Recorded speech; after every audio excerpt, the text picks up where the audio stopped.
So you spin, when you spin pizza dough, it kind of flattens out. Yeah. Gets wider in the middle. And so Earth, throughout its life, even when it formed, it was spinning. And it got a little wider at the equator than it does at the poles. So it's not actually a sphere. It's oblate. And officially it's an oblate spheroid. That's what we call it. But not only that, it's slightly wider below the equator than above the equator. A little chubbier. Little chubbier. Yeah. Chubby's a good way. It's like pear-shaped. It's like pear-shaped. Yeah. So Neil deGrasse claims the Earth is shaped like a pear. NASA, with their composite images from their website, show a ball Earth, a sphere. So someone's not telling the truth, and I say both. And people would wonder why they would lie to us all this time about the Earth being a sphere. What people need to understand is the so-called elite that run this world, their control method is to keep us dumbed down and deceived. They are the so-called Illuminati, or the enlightened ones.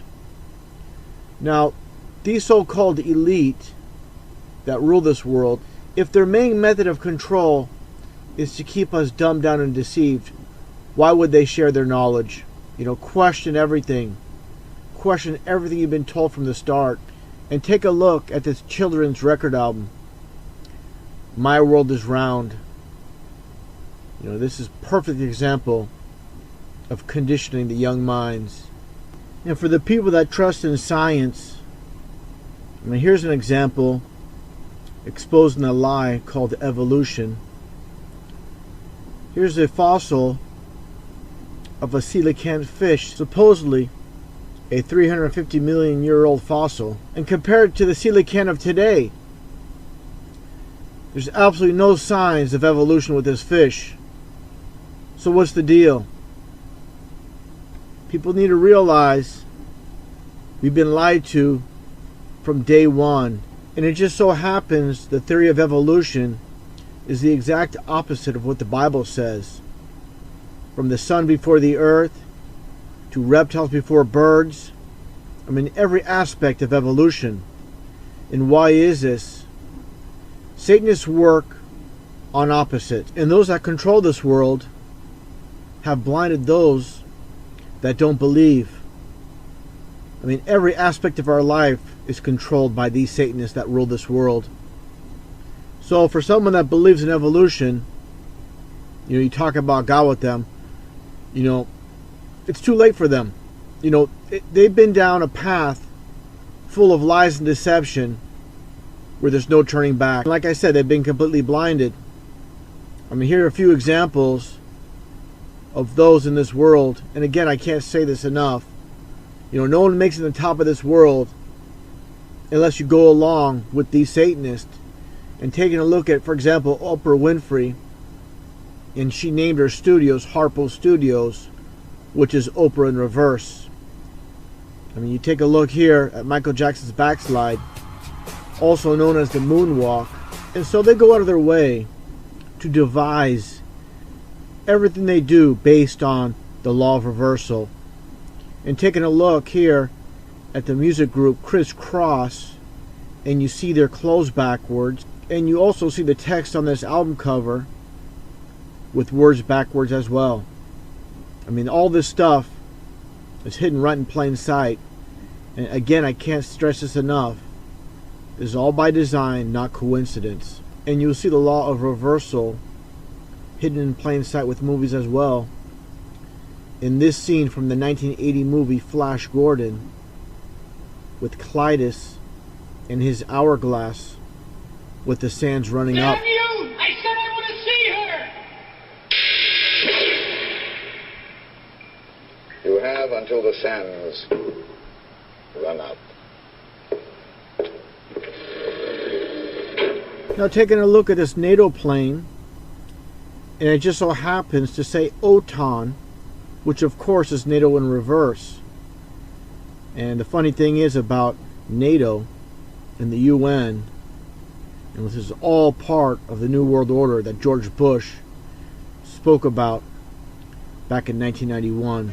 we have before us the opportunity to forge for ourselves and for future generations a new world order, a world where the rule of law, not the law of the jungle, governs the conduct of nations. When we are successful, and we will be, we have a real chance at this new world order, an order in which a credible United Nations can use its peacekeeping role to fulfill the promise and vision of the UN's founders. Interesting enough, at the end of that clip with George Bush speaking about the New World Order, they show a globe, that sphere, the false image of the world we live in. And going back to science, which is basically the law of reversal, taking a look at the Bible where it says the sun rises and the sun goes down and it hastens to the place where it rises. So you see how science is the exact opposite of what the Bible says. And for more detailed information on the flat earth, I recommend deepinsidetherabbithole.com. And now I'm going to play a previous video I made on the subject. The more I look into the flat earth subject, the more I'm convinced there's something to it. When you have a guy like David Ridlin making a video pushing the moon hoax, pushing the International Space Station as real, then goes along and says how flat earthers are crazy, to me that raises red flags. The moon landings were a hoax. The International Space Station is nothing but a hoax. NASA's nothing but a government propaganda machine. And these people are pushing the round ball of Earth. Another thing to consider is they're trying too hard to convince us that there's no conspiracies. At the end of his video, he has former astronaut Michael Collins talk about how they couldn't keep this a secret. And then John Stossel goes on to say the same thing. What the masses don't realize are these are paid shills. Michael Collins being a Freemason, being on the payroll, John Stossel, just like all the media are controlled. I don't know two Americans who have a fantastic secret without one of them blurting it out to the press. Can you imagine thousands of people able to keep this secret? It would be a conspiracy of thousands of people all over the world. Wouldn't it leak? Wouldn't some of those people be eager to talk about it? Wouldn't we in the media love to put it on the front page? What John Stossel says, nothing could be further from the truth. If the media was legit and it was open free media, why don't we hear former pilot Russ Wittenberg on CNN, Fox News, or MSNBC? I flew the two actual aircraft which were involved in 9/11, the flight number 175 and flight 93, the 757 that allegedly went down at Shanksville, and flight 175 is the aircraft that's alleged to have hit the South Tower. I don't believe it's possible for, like I said, for a terrorist, a so-called terrorist, to train on a 172, then jump in the cockpit of a 757, 767 class cockpit, and vertical navigate the aircraft, lateral navigate the aircraft, and fly the airplane at speeds exceeding its design limit speed by well over 100 knots, make high-speed, high-bank turns, pulling probably 5, 6, 7 Gs, and the aircraft would literally fall out of the sky. I couldn't do it, and I'm absolutely positive they couldn't do it. And the same goes with former Major General Albert Stubblebine. These people have too much credibility. That's why you never see them on CNN or Fox News or MSNBC. They would have way too much influence on the masses and make people think. So the media is 100% controlled, and they control the minds. Just listen to what Albert Stubblebine says here about the Pentagon, the lack of debris, and the media. On September the 11th in 2001, what hit the Pentagon? I don't know exactly what hit it, but I do know from the photographs that I have analyzed and looked at very, very carefully, it was not an airplane. I could not find that in any of the photographs that I've analyzed. I've never believed it was an airplane since I'd looked at the photographs. Up until that time I looked at the photographs, I accepted what was being said. After I looked at it, no way. We pride ourselves with the free press. I do not believe the free press is free anymore. It's very expensive. It's very expensive. And the press is saying what they have been told to say about this. And as you can see, those subtitles with this interview with Albert Stubblbein, they're in German.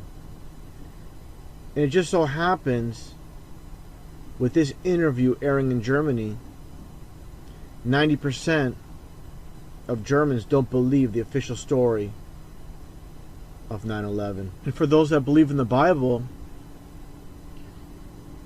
does mention the edges of the earth, the four corners of the earth, and how Satan brought Jesus Christ to the top of the mountain and showed him all kingdoms of the world. How can Satan show Jesus all kingdoms of the world if the world is round? How can there be edges of the world if the world's a sphere? I've never seen the edges on a sphere before. And the Bible also mentions how the earth is immovable and is set on pillars. So for the believers that still believe in the ball earth, the round earth, got to reconsider. According to science and the satanic system, the earth is supposedly tilted at a 23.4 degree angle off vertical,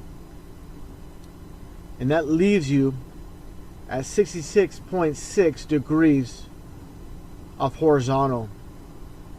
Now what are the chances of that? And for those that might have questions on how the sun, the moon, and the seasons work, take a look at these models for a better understanding. We go back to the USGS model, and you see that it was first proposed 1,000 years ago. And you may think, well, that's a bad link.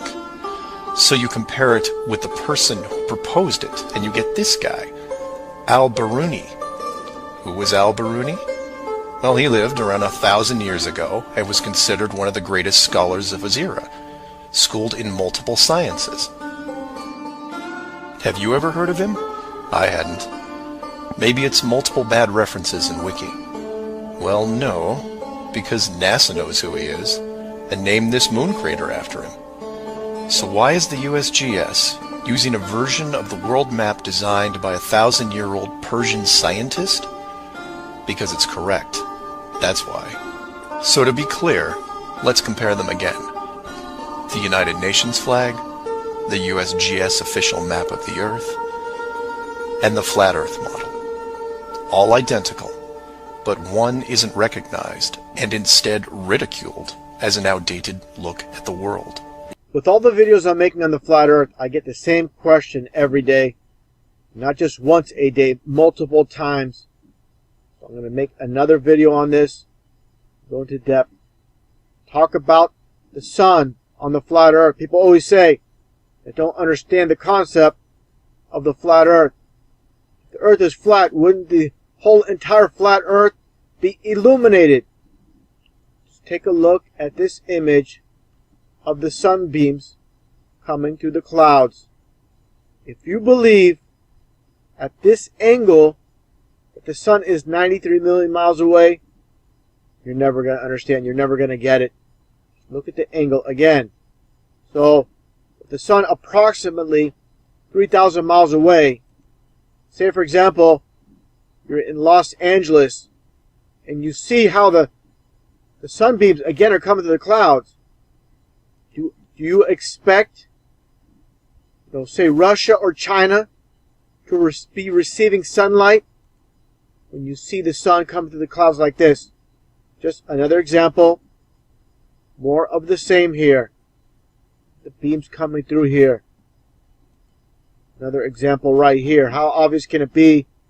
The sun is nowhere near 93 million miles away. So again, don't expect to see sunlight in Australia and in South America at the same time when you see this. Clear as day. You need to wake up and realize they must unlearn what they have learned. Again, showing this model here, as I showed many times. Let's play this clip. This is not actually to scale, but basically how the sun works over the flat earth. Just like here in the United States. As I showed in my previous video, I'm going to show this again, just so people understand how this model is shown. And now let's take a look at actual footage, like I showed in my previous video, of the sun circling above the flat earth. And towards the end of this footage, you're going to see it's not going around the supposed ball, but just circling above the flat earth, just as demonstrated in the model. When people look at the sun, they don't give it much thought. When you look at this time-lapse footage, pretty obvious what's taking place. Another thing to mention, as I said so many times, you'll see the sun and the moon above the flat earth at the same time. Take a look at this right here as it's moving out of perspective. It's getting dark. Is the sun going around the supposed ball or just moving out of sight? You be the judge, but it's pretty clear. Now let's take a look at this footage. For those that are awake to the flat earth, like I showed before, with this Universal Studios footage from 1927. Again, as I mentioned before, supposedly the first time they took a photo of Earth from space was in 1946. And here's an article from Air and Space magazine. Like I said, 1946. Supposedly the German rocket that was captured by the U.S. military. They used a V-2, again, German rocket to launch into space to take this photo. I find this funny how you see the clouds above the supposed ball Earth. Complete joke. I find it funny, again, just taking a look at the ball Earth in this image and just imagining all this water in these oceans somehow sticking to the ball Earth. I'll get into that a little bit. I'm going to play this clip. And again, this is nothing more than programming.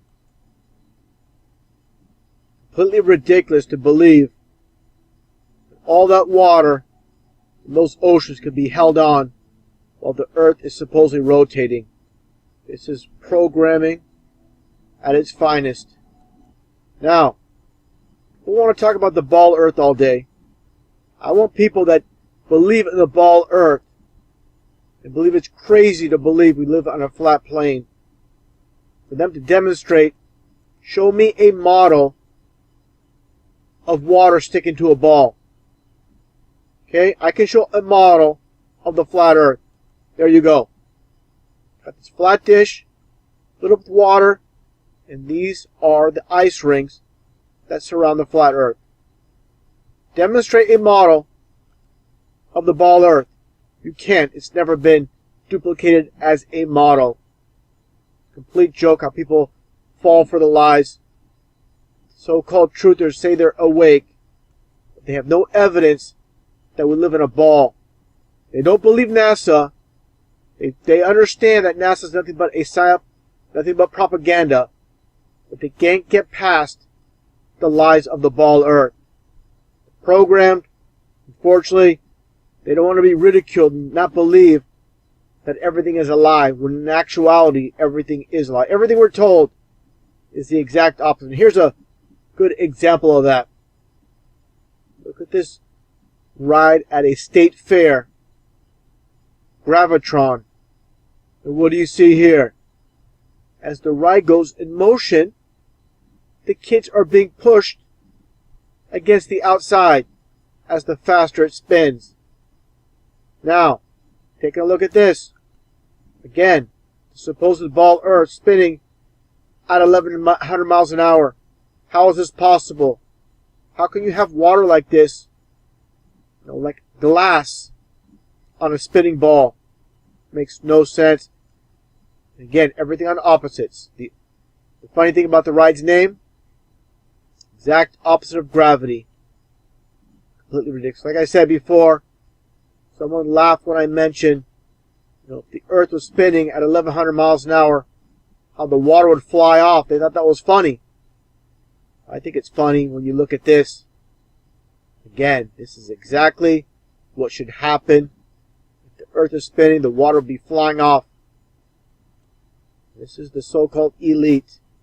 They know the Earth is flat, and they're laughing at those that believe the lies. Now just take a look at the ball Earth, or the supposed ball Earth, where the axis is 23.4 degrees off being vertical. It leads you to 66.6 degrees off horizontal. If you think this is just a coincidence, take a look at this. Earth is supposedly orbiting around the sun and moving at 66,600 miles an hour. Another thing I want to point out here, let's take a look. Now let's take a look at this model with the Earth supposedly orbiting the sun, and of course the moon orbiting Earth. And while this is all taking place, Earth is supposedly rotating. Now let's take a look at this image here of Polaris, the North Star. Take a look at this model here. Now, explain to me, for anybody out there, how is it possible for the North Star or Polaris to remain constant above the supposed North Pole while it's orbiting around the sun? It makes absolutely no sense because it doesn't happen. It does not take place. That's simple. Now let's take a look at this. Like I said, the Earth supposedly spinning at 1,000 miles an hour at the equator. Gravity holds on the water, and the water is perfectly still. How is this possible? The Earth is supposedly spinning at 1,000 miles an hour. Wouldn't you think the water would fly off? This is not possible. People can't grasp reality because all they have been fed are lies. I showed this image before, Under the Dome by Stephen King. Again, mockery in plain sight. Truth in plain sight. And let's look at this space shuttle launch from Cape Canaveral in Florida. As I mentioned before, the reason they have these shuttle launches, or supposed shuttle launches, into space, off the coast, so basically these rockets could land right in the water, right in the ocean. That's what it's all about. And later on, again, you see the supposed space shuttles, which are nothing more than airplanes coming for a landing. It's just like a movie. It's all edited, fit together for the public. Just take a look at this image as well. You really believe this space shuttle is going to outer space? This is completely ridiculous. Now let's take a look at this image here put together by David from deep inside the rabbit hole. Just look at the flight paths that airlines make people take. You will not see plane crossing from South Africa to Australia. That would be, of course, the shortest route. Here's the flat Earth model. And like he states, there's no shortcuts. And of course, UN logo, the same exact thing. You can go to this one website, which is called Flight Radar 24. And it shows all this flight activity worldwide. Interesting enough, you see all these planes flying all over the place. Understand, the so-called northern hemisphere, with the flat Earth model, it does not affect flight paths. When you get to the south, that's where everything is stretched out. This is why you don't see these flights. Take a look here. You'll notice you'll never see, if you go to Flight Radar 24, you'll never see flights in the process of crossing from Southern South America to South Africa or South Africa to Australia. What I witnessed myself watching it over time is you won't see an actual plane crossing, but right when it reaches land, then all of a sudden it appears on radar. How amazing. I'm talking about how the game is rigged with this matrix and why so many can't see or understand what's taking place. Let's look at some of the deceivers. Of course, the public school system is going to teach, the ball earth, which is expected. When it comes to these so-called Christians, these truth speakers such as Ken Hovind, this is how they control the matrix. They're going to have him tell you the absolute 100% truth when it comes to evolution, but he's not going to tell you the truth about the flat earth. So many of his presentations, you'll see that globe in plain sight right in front of his desk. He's pointing at it. And again, giving you 95% truth when he talks about evolution being a lie. When it comes to the ball earth, he's going to deny it. He's going to deny the earth is flat. He's going to stick to the ball earth theory. This is how they operate. Let's take a look at Ken Hovind. He was a member of the Prophecy Club, nothing but a club of deceivers. I pointed this out before on my previous channel with all the Masonic hand signs. With this one with Dr. Marquise, it just so happens their zip code in Topeka, Kansas starts with 666. Now what are the chances of that? They go out of their way to have the occultic numbers in plain sight. Like I just referenced, 666, 777, the 33, the 911, always in plain sight. And also, the signs and symbols, the sign of silence, all these supposed oath keepers of keeping secrets. Interesting enough, look at this Canadian astronaut Chris Hadfield doing the same sign of silence. More recent news story with David Bowie supposedly passing away. He is part of the rigged game, the matrix that we live in. Now some might ask, if this is all true, why doesn't the news say so? Why does the news expose this as truth? Understand, people that are awake already realize this. The media is 100% controlled. Some might say, well, what about my preacher? What about my pastor? Why don't they tell me the truth? You see the problem here? All the Masonic hand signs, just like all the rest of the deceivers. These are all Freemasons, all liars. The game is 100% rigged. Just look at John Hagee's hands here, the devil horns. Take a look at this hand sign that he does twice here. Just like Anton LaVey. These are all Satanists. When the Bible states Satan deceives the world, that is very literal, as you can see. So the people that go to church, that attend services, they don't hear their preacher say 9/11 is not what we're told. Sandy Hook was a hoax. What happened in Paris, France is a hoax. This is because all those involved, all of TV is 100% controlled. And again, this is how they control the Matrix. This is a topic I covered on my previous channel last year, with the connection with the Falkland Wars and Deception Island, just north of Antarctica. You get a little bit of a close-up. And this is Deception Island here. Let's look at the relative closeness, if I can find it here. The tip of South America. Let's look at the Falklands. And the South Georgia Islands, if I can find it. There we go. The South Georgia and South Sandwich Islands, which of course are ruled by the Brits. And like I stated in my previous video last year, this is basically a strategic point. Let me back up here a little bit so we get a better idea. And this is something I want to get into again. Now, going back in time to the Falkland Wars in 1982, as I stated many times, the world is a stage. What was the Falkland Wars all about? And I believe, again, this is just a strategic point, the closest point to Antarctica, to the ring. Of all the continents, this is basically their base. I'm just taking a look at the UK overseas territories, and I find it pretty interesting. Like I said, with the Falklands, you have the South Georgia Islands, and they have this territory in red as part of their territory. Again, this is the strategic point. Talking about the royal family, the so-called elite that run this world, that own this world. Take a look at the U.S. Of course, you have New York. New York is in England. New Hampshire, you go to Australia even. It's still owned and controlled by England. Don't let them fool you and make you believe they're independent and sovereign. The New South Wales, Queensland, of course, all the territories in Africa that the royals own. Now let's take a look at this when it comes to Russia.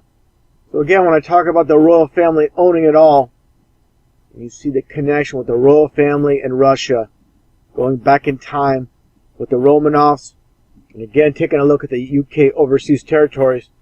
Basically, they all should be marked red. Here's something I found interesting, of course, with the Scottish Rite and Freemasonry of the UK. Take a look at the Russian coat of arms. Do you see the similarities and how people can't see how they all connect and how the world is a stage? Now, getting back on topic with Deception Island, let's just take a look at this image here. This unusual island. Let's take a look. It used to be a whalers colony, and I found this pretty interesting. Take a little close-up look at this. What do you see? A little Illuminati pyramid, and these look like obelisks. So what's the deal with this? This is pretty interesting stuff. Now, taking a look at Wikipedia's page on Deception Island, which I find pretty interesting, and you get down to the history of it, where it states in the history the first authenticated sighting of Deception Island was by British sealers William Smith and Edwards Bransfield. This was back in January 1820. And we talk about the explorer, the American sealer Nathaniel Palmer. And I found this pretty interesting. In November of 1820, Palmer remained for 2 days exploring the Central Bay. Palmer was the first to name the island Deception. And interesting enough, there's no official explanation why they call it Deception Island. I find that very interesting. Like I've stated, we live on a flat earth, and this is part of the deception. The closest point, this island, to Antarctica, which is the ring around the world. So you can forget about the supposed Antarctica Treaty from back in 1961. The world's a stage. It's owned and controlled by the bloodline. Just take a look at the occult of this Antarctica Treaty meeting from back in 2007. You got the triple X's, like I said before in Pythagorean numerology. This is a hidden code for 666. And again, you look at the dates here. It was on the 30th to the 11th. In numerology, the 0 doesn't mean anything. You get 3 and 11. This is the cult of Freemasonry. Highest degree in the Scottish Rite of 33, of course. As I mentioned, the double-headed eagle. Some call it a phoenix. To me, it doesn't matter. It's all the same here with Russia as well. Again, going back here, like I said, only these supposed UK overseas territories were marked red. Forget about this. They own and control it all.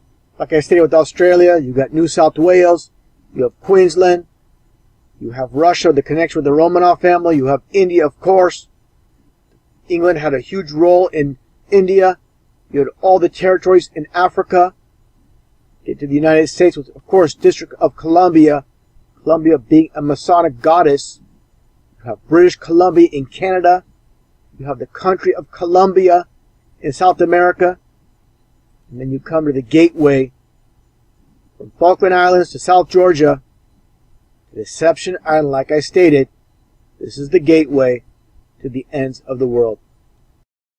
The most frequently asked question about the entire flat earth model that I get is about the sun and how it works on the flat earth. First off, like I always do, I have to lay the foundation before I even show any type of footage.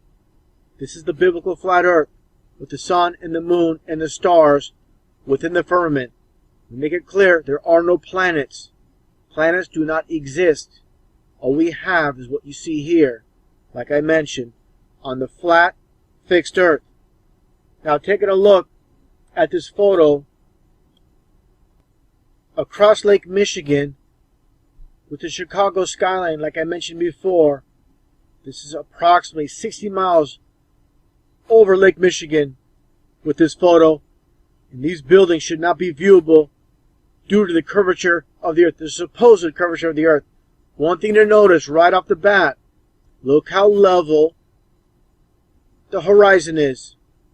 On the supposed ball earth, this wouldn't be happening.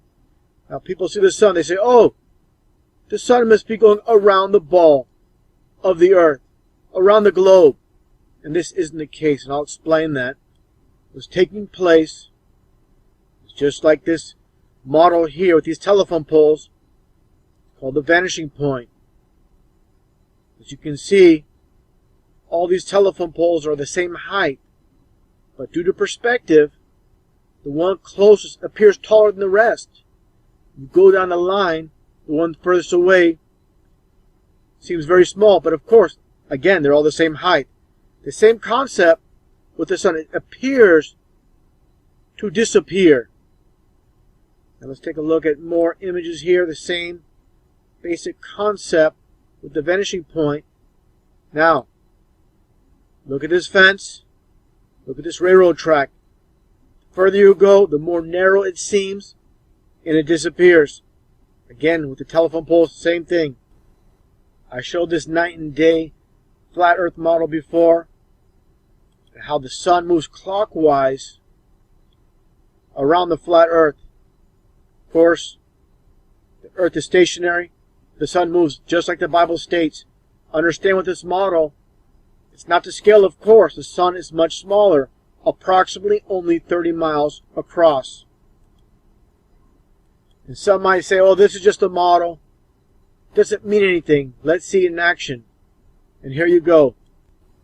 And this is a time-lapse video of the sun from the view over Lake Michigan, looking towards Chicago, taking a look, and again how the sun circles the earth, going eastward, and you can clearly see how the light is localized right where the clouds are. If the sun was truly 93 million miles away, the entire sky would be illuminated. You're going to see how small the sun actually is, and again how the light is localized as it moves away, going east, just like the model I showed before. Let's take a look. You can clearly see that sun. You can see how that, like I said, that light, the light from the sun is localized right at this cloud. No way is this sun as large as we're told and as far as we're told. It's right in front of you. People need to unlearn what they have learned. This proves the sun is clearly under God's firmament. 100% clear as day.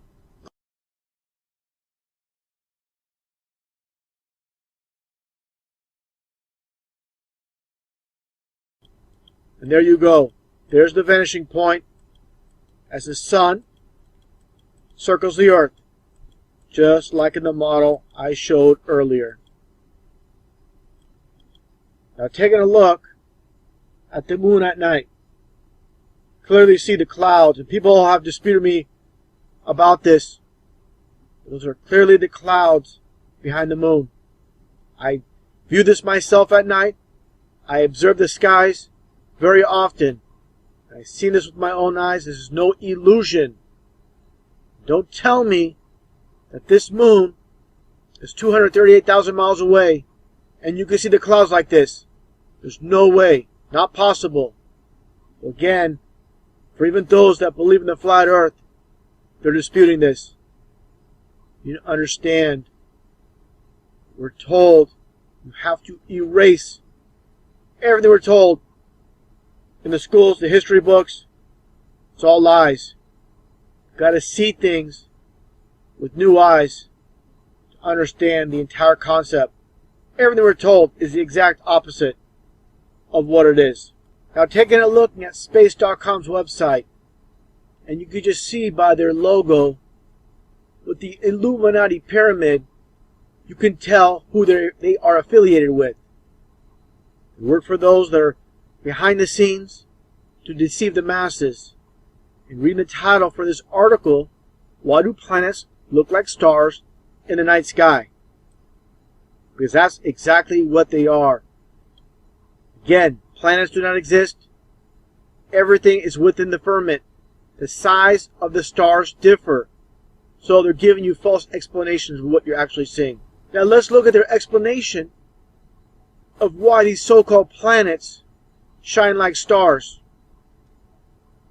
States here, planets don't produce their own light. They reflect the light of the sun in the same way our moon reflects sunlight. This is complete garbage. If you believe these so-called planets that you see here are reflecting light to get this light, you're 100% deceived. These are nothing more than stars. And as the Bible states, the moon produces its own light as well. So you got more than one lie in this article. Basically everything they're telling you is a lie. Now taking a look at the very beginning of the Bible with Genesis 1:16, basically the creation of the world. And it states, and God made two great lights. The sun and the moon are two lights. The moon gives off its own light. That's what this refers to. Not a reflection from the sun on the moon to get light. The greater light to rule the day, and the lesser light to rule the night. He made the stars also. Notice planets aren't mentioned, because planets do not exist. And clearly with these images, you can see how the moon creates its own light. It's not a reflection from the sun. And more of the same, clearly its own light. Now taking a look at the moon during the day. Why isn't the moon completely illuminated? It should be a full moon. There's nothing obstructing the sun and the moon. They're both in the sky at the same time. So what's the deal? Just further evidence that the moon produces its own light. The moon creates its own phases. It's that simple. Otherwise, this moon should be fully illuminated, with the sun and the moon again in the sky at the same time. Now here's something else to remember. With the moon and the sun in the same sky, what's the deal with the other side of the supposed globe? They're not getting a sun. They're not getting a moon. How does that work? It doesn't make sense. The sun and the moon are always above the flat earth. It's that simple. Now let's take a look at this footage supposedly provided by ISS. This is nothing more than CGI. Nothing more than a cartoon. Nothing about this is real.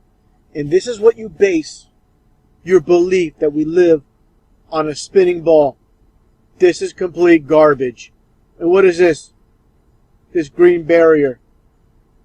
Unbelievable how people can buy this. The masses, millions of people will watch this and they will say, isn't science amazing? Science is not amazing. It's just that you're stupid and you fall for this complete, utter garbage. Wake up. They can't get into space. Rockets don't work in space. ISS is a hoax. Stop believing in fairy tales. Your whole life's a lie. Everything you've been fed by the government, the schools, all lies. Time for you to wake up and stop living in this lie, this fantasy they have created for you, this matrix that you cannot break free from. Take a look. Wake up. People need to understand one simple thing. We all have been born into deception. 500 years ago, everybody believed the earth was flat. You told someone the earth was round, you would be ridiculed. Now, it's the exact opposite. This is how those that control the world control the minds. And to end this video, I'm going to show this clip again with the sun circling the earth. And you'll see it disappear beyond the vanishing point.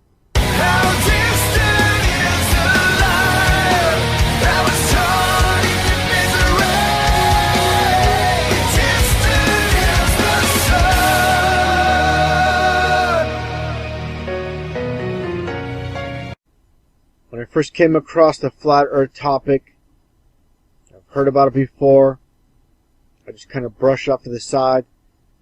Specifically with this Illuminati card game from 1995. I saw all the cards. I saw this one. I didn't give it much thought. until I read this. People laugh, but the flat earthers know something. When I read that, that really got me thinking. That's what really got me into researching the topic. And of course, the square they show here when I first saw this, of course, looks completely ridiculous. Until you really look into it, this is completely biblical. The circle within the square, right in front of you. Just they make it, like I said, they make it look ridiculous in the card game. People look at pictures, they don't read the text. Of course, we all know, we all should know, the moon landing was nothing but a hoax, and they show it here. It all makes sense when you think about it. And of course, the Illuminati card game give us many hints when it comes to this card game.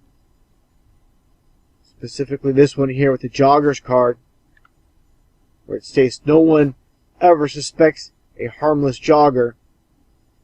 And then you see this scene here, of course, from the Boston smoke bomb from a few years back. Remember one thing, this woman is wearing green. What do you see here? A woman after the explosion wearing green throwing something, which possibly could have been the detonator that set this off. Maybe someone else set it off at a different location and this was just all theater, but she was definitely part of the world stage for this scene. Unbelievable how these sick, twisted psychopaths, they're at the wheel, controlling society, and have so many people blinded. Getting back to the flat earth, I recently saw this scene on another channel on YouTube. I'm going to include the link in the description box below this video. It's from Back to the Future. And there's a scene here showing the flat earth at the very beginning of Back to the Future where they show all the clocks. So taking a look at this scene, there's so much going on. That's the whole purpose. Confusion. While you're paying attention to the dog food can with this contraction here, what do you see behind it? The flat earth. That's the flat earth model. Like always, hidden in plain sight. This tells you Steven Spielberg, Robert Zemeckis, they all know the earth is flat. Putting it right in your face. All of Hollywood, all these high-ranking Masons behind the scenes, they know it. And that's the exact reason they're called the Illuminati, the enlightened ones. They're the ones with the knowledge. And all of us are not supposed to have this knowledge. And if you do, you're mocked, you're ridiculed, made fun of, called crazy. But the unknowing sheep, they don't know we're actually telling them the truth. They're being mocked in all these movies. Like I've said many times, truth in movies and lies in the news. And taking a look at this scene from Journey up to the Center of the Earth. And of course, I find that title interesting. Journey to the Center of the Earth. And what do you see in the wall? This is the flat Earth map. Taking a closer look, had this the UN logo turned sideways. Of course, the UN logo is a flat Earth model as well. I'll get more on that in a little bit. I turn the model sideways. As you can see on the flat Earth model, this map, east coast of the US basically faces the west coast of Africa. That's exactly what you see here. And of course, again with the UN map, East US, eastern coast, and Africa. And I also find it interesting how the flat Earth is mentioned in Men in Black, a movie based on basically alien invaders. Remember, with the whole flat Earth concept, There's a dome over us. There's nothing beyond the firmament besides water and heavens above. People talk about UFOs, talk about reptilians from other worlds. Everything is within the firmament. These so-called aliens are nothing but demons. We're given false explanations for everything. So-called meteors are nothing more than falling stars. Everything is within, basically, the bubble we live in this earth.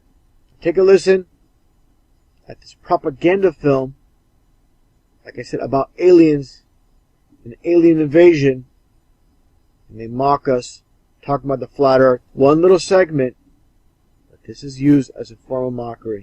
A person is smart. People are dumb, panicky, dangerous animals, and you know it. 1,500 years ago, everybody knew the earth was the center of the universe. 500 years ago, everybody knew the earth was flat. And I find this scene interesting from Mad Max Beyond Thunderdome with Tina Turner. And of course, the Thunderdome. Think about that for a second. When you hear thunder and it echoes, why does it echo? Because of course we live under a dome. The whole Thunderdome concept is based on the flat earth with the firmament above. And what do you see here? Again, a close-up of the Freemasonic, the square and the compass. Only goes to show those behind the scenes of these movies are Freemasons that are in the know, and again with the Thunderdome representing the firmament above us. Now, as far as the music industry is concerned, same deal. Freemasons behind it as well. Thomas Dolby's well known for the song, "She Blinded Me with Science." They have blinded society with science. And he has a song called "The Earth is Flat," another form of mockery. And with this image with the Pope at the UN, well, everybody's looking at him. They're not looking above him. Again, the flat earth model for all to see. As I always state, they love to mock. With these two clips I'm about to play with Obama mentioning the Flat Earth Society, remember, he has script writers, people behind the scenes that are pulling the strings. Everything he's saying, there's no wasted motion. With him mentioning the flat earth, it's flat out mockery. Again, these are the so-called enlightened ones, and they love to mock. What's the point of having power, having all the riches, and not being able to flaunt it? And this is their way of flaunting their knowledge, all in plain sight. They must have been founding members of the Flat Earth Society. They would not. And these idiots in the back, they laugh, they smile. They don't know they're deceived. Deceived from birth to death. That's what they are. Have believed that the world was round. We don't have time for a meeting of the Flat Earth Society. And this is exactly how I sum it up best. Earth looks flat, tests flat, and measures flat. But they want it to be a ball. Exactly how it goes. People do not like to be told they've been lied to their entire lives. You know, they have a lot of pride in their knowledge, a lot of egos involved. They don't want to admit they've been wrong their entire lives, deceived. The truth pill is a very hard pill to swallow. They're laughing at us. Can't you see they're laughing at us? I don't believe them.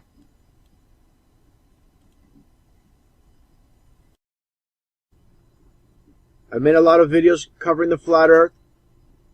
I've had some people come to my channel disputing the claims of a flat earth. Well, this is a challenge to all you out there that believe in the blue marble in space spinning at 1,000 miles an hour. I want evidence. I want you to make videos proving your case. Because your evidence of a blue marble spinning at 1,000 miles in space comes from these clowns. these Masons in the game with Walt Disney and Werner von Braun, a former Nazi and then NASA head. And here's your evidence for your belief in the blue marble and planets outside of Earth's atmosphere, supposedly. To give you the first image of the supposed planet we live on. And what do? They put sex written in the clouds. And people might say, well, you know, I've seen animal shapes and people's faces in the clouds, but you're not going to see letters, especially lined up in the clouds. I mean, if you have an S here, an E here, an X there, that'd be one thing. But what are the chances of sex being spelt out all together in a group? I mean, XES, ESX, but SEX all lined up? Give me a break.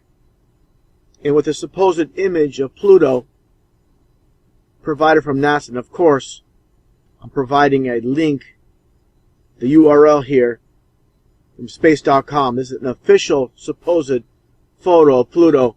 And what do you have? The planet Pluto and Pluto the dog from Disney. His face carved out in this image. All part of mockery by those that run this world, that to those that believe the lies. And for all the coincidence theorists out there that look at this and see how it just so happens to fit Pluto's face from Disney. You don't see the connection with Disney and NASA? How they're all working together? The sex symbolism here with Disney as well. Again, with Werner von Braun and Disney. Two Masons in the game. These two have passed away, but they're carrying on the tradition with the mocking of the masses. And interesting enough, China supposedly landed on the moon back in 2013. It was barely covered by the mainstream media because it was so fake, it was so ridiculous. That's why if you talk to an average citizen that believes in the moon landing back in 1969, and you talk to them about this Chinese moon landing, they never heard about it. There's a good reason. Take a look at this footage. All you get is CGI effects.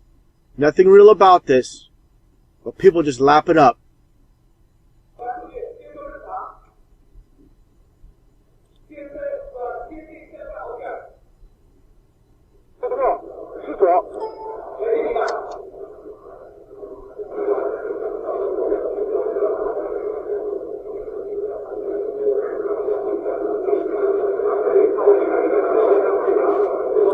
Now, what's filming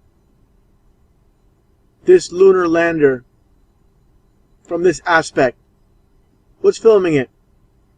Obviously all CGI, all fake garbage passed off to the masses, and they just lap it up.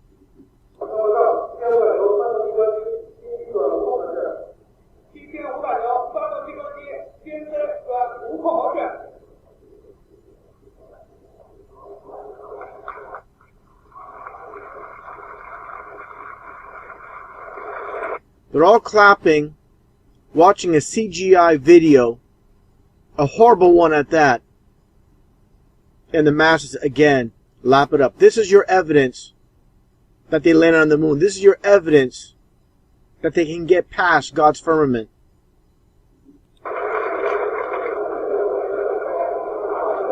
Now listen here.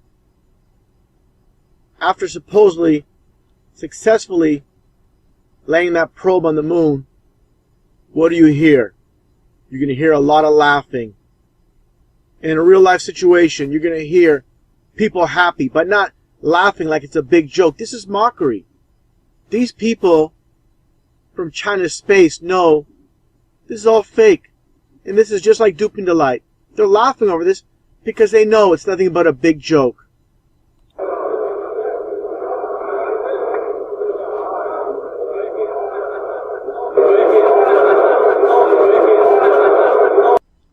Okay, I'm making this quick video, so I'm getting a lot of questions in the comment section about flat Earth and the planets. And understand, it's this simple. As the Bible states, there's waters below and the waters above. And we live within the firmament. Everything is within the firmament. There's nothing beyond it. So, when you hear from NASA, the History Channel, the school books, everything beyond the firmament, as far as planets and galaxies and universes, they don't exist. It's emptiness. All you get is heaven, the water, and the heavens above. So all we have within the firmament are the sun, the moon, and stars. And if there are any planets, they're going to be within the firmament. There's nothing, again, beyond the firmament.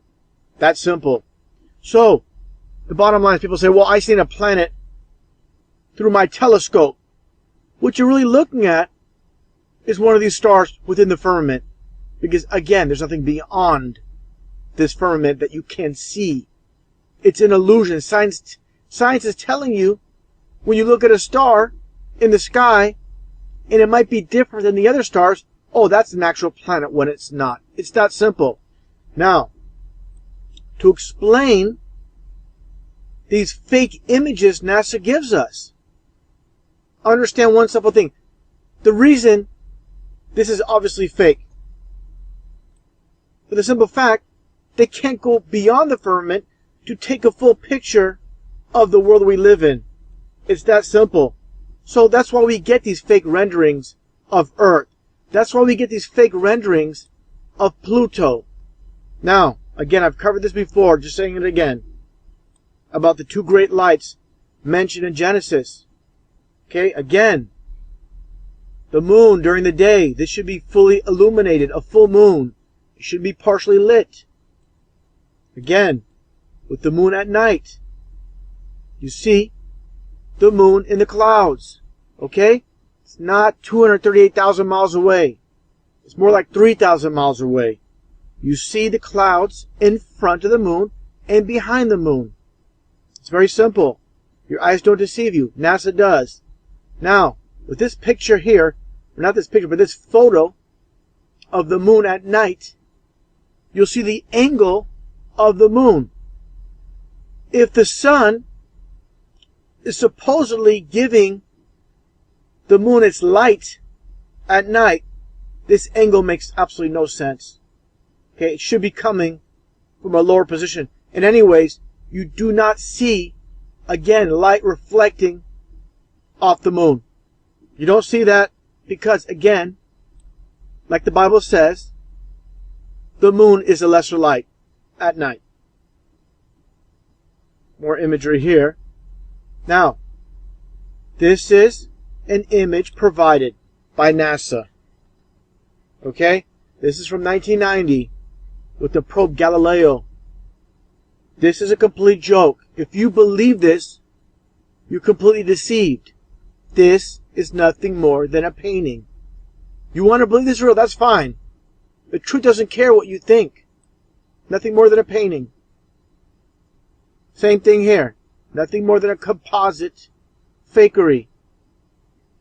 Same thing with this latest image. Again, I don't want to sound like a broken record. It's been 43 years. Supposedly says the first image of the ball Earth. 43 years. So $1 trillion spent on NASA.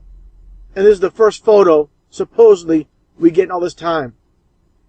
Now, here's some imagery of NASA's fakery. A close-up of some of the composite images of Earth they have on their website. You can look this up. I'm not the only one that covered this in my videos. Other people have as well. You see the duplicates? It's basically duality. In the world of duality, nothing is as it seems. Everything you believe, everything you've been told by the liars that own and control this world is a lie. You don't have to accept it, but that is reality. With each video I make on the flat Earth, I get new questions. Therefore, I keep making videos on the subject. And the one question that seems to be popping up lately is, why would they lie about us living on a ball and when we really live on a flat earth. And it's very simple. It's about disproving the Bible. Everything about science is the exact opposite of what the Bible states. Now again, taking a look at the flat earth model, this is from the Bible, 100% biblical. First off, it states in the Bible how there's waters above and the waters below, and how the earth is immovable, it's fixed, and how the earth has foundations, how the earth has ends to it, mentioned 50 times. The sun and the moon are within the firmament, and this is why NASA cannot get past into outer space, the so-called Van Allen belts.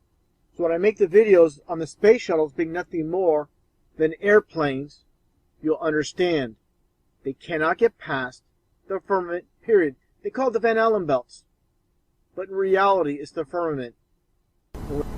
And like I've covered many times in previous videos, with space shuttles being nothing more than airplanes, according to NASA, space shuttles are nothing more than gliders during supposed re-entry. I'm going to show this clip, 100% proof. These are nothing but airplanes. They're jet powered, not coming in for a supposed glide-in landing like NASA states. And there's a reason they have chaser planes escort them in. They're simply used to disguise the fact that these supposed space shuttles have engines. And just take a look at this landing. You can clearly hear and see that this supposed space shuttle is acting nothing like a glider. First off, those wings are too small to be of that of a glider. Take a look and take a listen to those jet engines.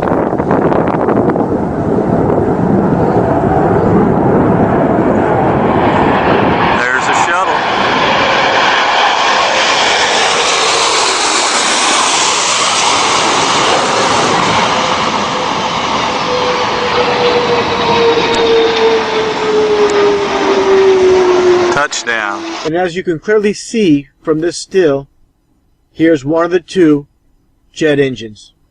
Now I covered this aspect before, stating how these so-called space shuttles are nothing more than airplanes. And these images here, and if you truly believe the back hatches of these space shuttles open up in space, this is completely ridiculous. Nothing more than a painting, a CGI effect. Nothing real about this. Taking a look at this shuttle being piggybacked. This space shuttle is supposedly 80 tons on top of this plane. Look how flimsy. All this weight is going to be held up by this little metal piece in the front here. Just completely ridiculous how people buy this. More than likely, this is nothing more than a prop, completely empty, nowhere near 80 tons. Probably just a couple tons, if that. Now, like I stated in my previous videos regarding the space shuttle being nothing more than airplanes, covered this, but it needs to be again stated. How NASA states that space shuttles fly as unpowered gliders during a re-entry and landing, during descent. Now, to read off NASA's official website, again, the space shuttle flies as a glider during re-entry and landing. During ascent to rise, thrust is provided by 3 space shuttle main engines. At the base of the orbiter and the 2 solid rocket boosters, there are joined to the orange external fuel tank. The solids are jettisoned and about 2 minutes into ascent, and the fuel tank is jettisoned as the shuttle enters Earth's orbit. So there's no propellants available to the SSMEs during descending, and though the engines are still present, the shuttle remains as an unpowered glider. In previous videos, I've demonstrated how these so-called space shuttles are nothing more than airplanes. And I included one clip per video of a space shuttle landing. But with this video, I'm going to show the Discovery, the Endeavour, and Atlantis landing. And with each video, you can clearly hear jet engines.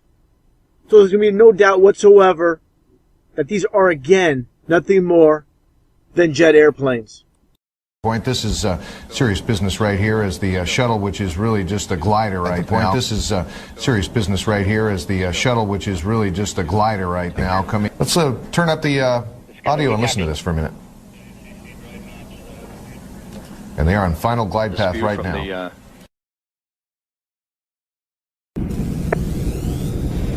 30 seconds until touchdown.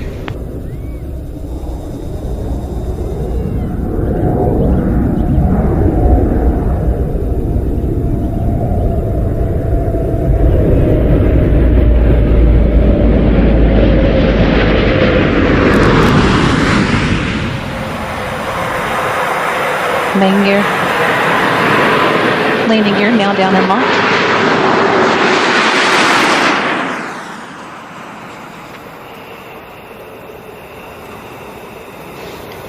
Main gear touchdown. Pilot Jim Dutton now deploying the drag chute.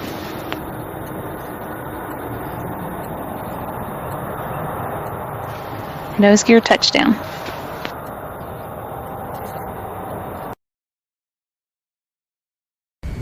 One minute to touchdown.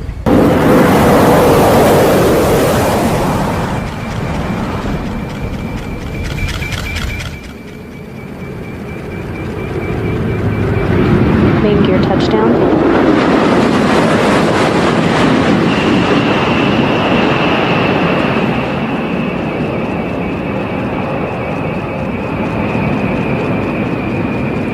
Nose gear touchdown. Deploying of the drag chute delayed to assess the conditions of the crosswinds on the orbiter as it rolls out on the runway.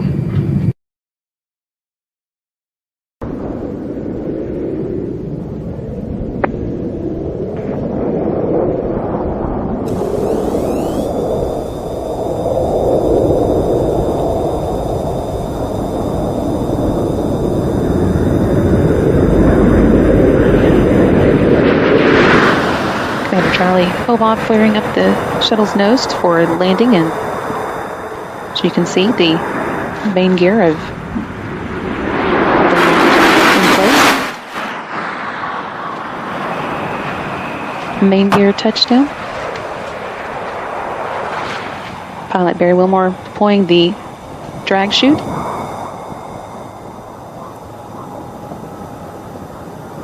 Nose gear touchdown. Atlantis now rolling out on runway 33 at Kennedy Space Center.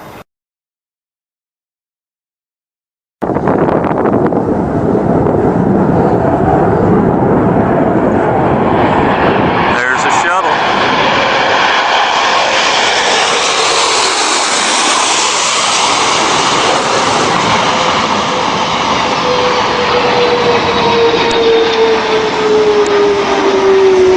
Touchdown. And look, but this is one time. Forget the conspiracy. Listen to our government agencies. These guys are telling the truth. You know, there's no conspiracy here. When it comes to meteorites, they're nothing more than falling stars. So everything we're given is false explanations to cover up the lies. And here's a demonstration how those that own and control this world from the very start try to disprove God and the Bible. Just take a look how everything with evolution is the exact opposite of the Bible. Where it states here in the Bible, earth before sun, and evolution states sun before earth, oceans before land, land before oceans, fish before insects, insects before fish. Man was created from solid matter, and evolution states man evolved from liquid. Birds before reptiles, reptiles before birds. There is eternity. There is no eternity. There is a soul. There is no soul. So you see how evolution is the exact opposite of the Bible. Now I'm going to demonstrate how this is satanic. I'm taking a look at the law of reversal by Aleister Crowley. It goes back further to Eliphas Levi. Aleister Crowley's Book of Magic. Let him train himself to think backwards by external means as set forth here following. Let him learn to write backwards, walk backwards, listen to phonographic records backwards, practice speaking backwards, read backwards. So this is the law of reversal.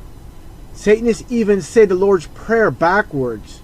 So again, this is why everything is the reverse of what the Bible states. And the point of teaching everything the exact opposite is when you're told one thing, say it's A, and when the reality is Z, it's too far to go from A to Z. The mind can't handle it, and that's why so many reject truth.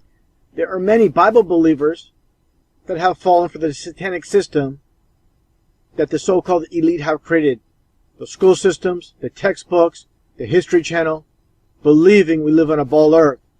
Now let's read from Isaiah 40:22, where it states, referring to God, "It is He who sits above the circle of the earth." Now taking a look at this, nothing more than a composite provided by NASA. Does this look like a circle to you or a sphere? And remember, the word sphere existed in biblical times. Take a look at this basketball. Would you call this a circle or a sphere? Same thing.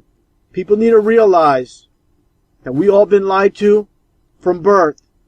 You need to understand, again, how everything is the exact opposite of what the Bible states. All your answers are in the Bible. Why don't the churches tell us this? They're the ones that are supposed to be telling us the truth about the Bible. Well, here's the problem. Take a look at these hand signs by Joel Osteen. These are all Freemasons in the game. See the 666 hand sign? All the Masonic signs. Taking a look more here. And here's Robert Wilson. The same exact satanic hand signs. This is how they control society. They control both those that believe in science and those that believe in God. The Bible is truth, but they're steering you off course. Right here, the 666 hand sign, Masonic hand sign. It's all there, right in front of you. This is not by coincidence that they're all doing the same signs. All Freemasons, all part of the game. And here with John Hagee, again, more Masonic hand signs, the devil horns. These deceivers will never tell you that 9/11 was an inside job, the Boston bombing was a hoax, Sandy Hook was a hoax, all the racial saps that are taking place. That's their job, to tell you a good amount of truth when it comes to the Bible, but they're never going to tell you the absolute truth. This is what deceivers do. It's like if you're going to make a counterfeit dollar, you're going to make it look real as possible, to pass it off as legit, and that's exactly what these deceivers do. They have millions and millions worldwide deceived. For more reference, taking a look at some more of these deceivers. Again, the double 666 hand sign. All Masonic. And here's Carter Colon. I've had people tell me on my channel, oh no, this guy's legit. If you believe this guy's legit, I'm sorry to say you're 100% deceived. All of them are Masons. There are no heroes in this world. If they were, they wouldn't be on TV. TV is 100% controlled. This is how they control all of society. Like the old saying goes, a picture says 1,000 words. All Masons in the game. Take a look here at Donald Trump, a major player in the game today. Again, Carter Colon, Angela Merkel of Germany. You have Adolf Hitler here as well. I've had some people come to my channel claiming Adolf Hitler was some type of hero fighting off the elite, which is complete hogwash. He was part of the world stage. People don't get it, they never will. Now getting back on topic with the flat earth and showing how the firmament is above us, again with the sun and the moon within the firmament. And this is key here. from Genesis 1:14. And God said, "Let there be lights in the firmament." This is within the firmament right there. So again, the churches don't tell you this, but this is the truth. Now let's look at evidence with video footage. Take a look as you see clouds behind the sun and in front of the sun. I'm also going to show some footage of the moon within the clouds, proving again how the Bible's truth. Clearly see, this is the sun, clouds behind, clouds in front. How is this possible if the sun is supposedly 93 million miles away? It's not. It's more like 1,000 to 3,000 miles away. Much smaller than we're told as well. You need to forget everything you were ever told in the history books, in schools, what NASA says, what the History Channel says. It's all lies. With this video, you can clearly see how the clouds are behind the moon. This is no illusion. The only illusion is what we're told in the school systems that are owned and operated by those that own and control this world, the anti-God system. The truth has always been in front of you. Right there. Just have to open your mind and let your eyes see the truth, which is right in front of you. People that don't believe in the Bible, they're completely deceived. Unfortunately, there's no turning back, and that's why they say, get them while they're young. The first thing you do when you step in a classroom as a child, first thing you see is you see a globe. Every classroom is part of conditioning and brainwashing, the anti-God system. And now I'm going to play a previous video explaining more of the flat earth model. And again, when the Bible states there's ends of the earth, understand. I'll explain this more in the video coming up. The ring of ice, Antarctica. This surrounds the flat earth. And of course, the UN flag just so happens to match the flat earth model.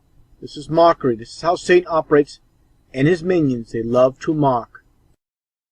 And for those that are new to the flat earth concept and can't grasp it, don't completely understand, a lot of people's first reaction is, won't we fall over the edge? It doesn't work that way. The edges of the earth, a huge ice ring, which is Antarctica.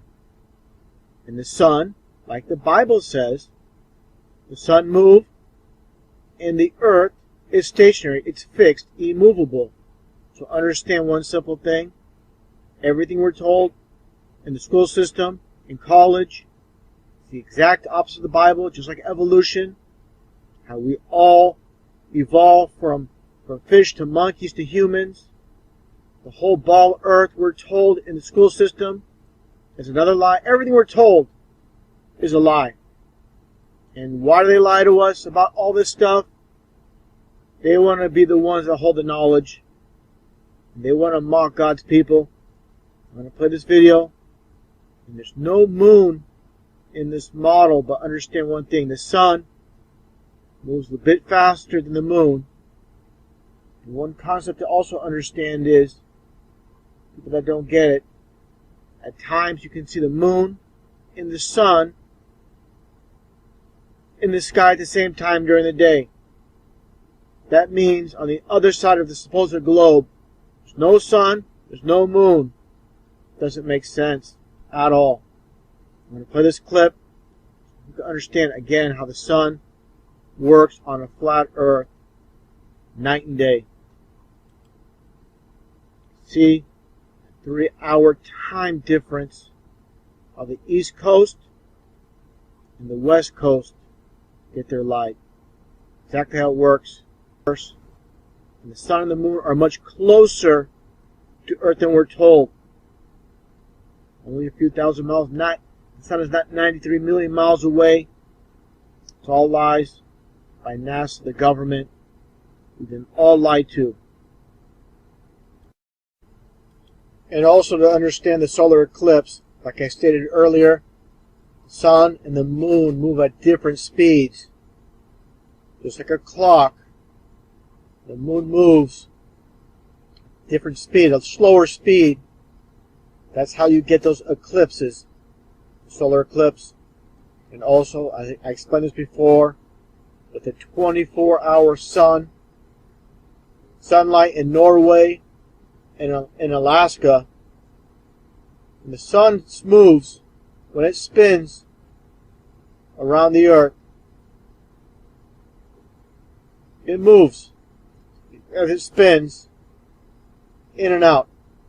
So again, when it spins towards the center, during the times of year that you get complete daylight in this region, the North Pole, the Arctic, that's why you get those 24-hour sun. And it doesn't happen in the south.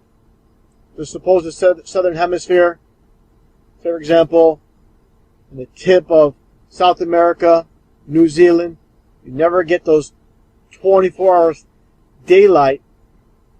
And that's because, of course, as the sun moves around, it's not constant like it is in the Arctic.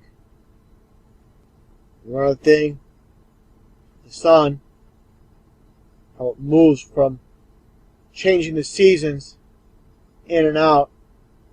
The sun, again, is furthest from the ice ring. So the further away you get, the colder it is, of course. This was holding everything in. Antarctica. It circles the entire flat Earth. I showed this clip before in a previous video. And this, again, is truth in plain sight. With those that control Hollywood showing us the truth in these cartoons. This is how they do it. They love to put the truth in what seems to be ridiculous, such as cartoons, Illuminati card games, movies, commercials. This is how they do it. They love to mock us with truth with these ridiculous cartoons in this case. Take a watch. Steroid Santa Claus kicks and deals. It's a long fly ball going back. And the ball shatters the sky, bringing the ocean itself down into the stadium. Now do you understand how this matches up with the Bible verse in Genesis? The waters above. You people understand and get it, what's taking place here. This is biblical. And this is meant as mockery. When people watch this, they have no understanding what this is all about.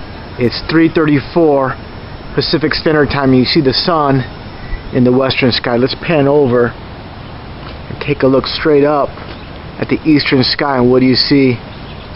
There's your moon at 3:34. So what does the other side of the ball Earth get as far as the moon and the sun? They get absolutely nothing. It's absolute proof that the moon and the sun circle above the flat Earth just like a clock. People always ask, what about falling over the edge? Understand, Antarctica is a huge ice ring that encompasses the flat Earth.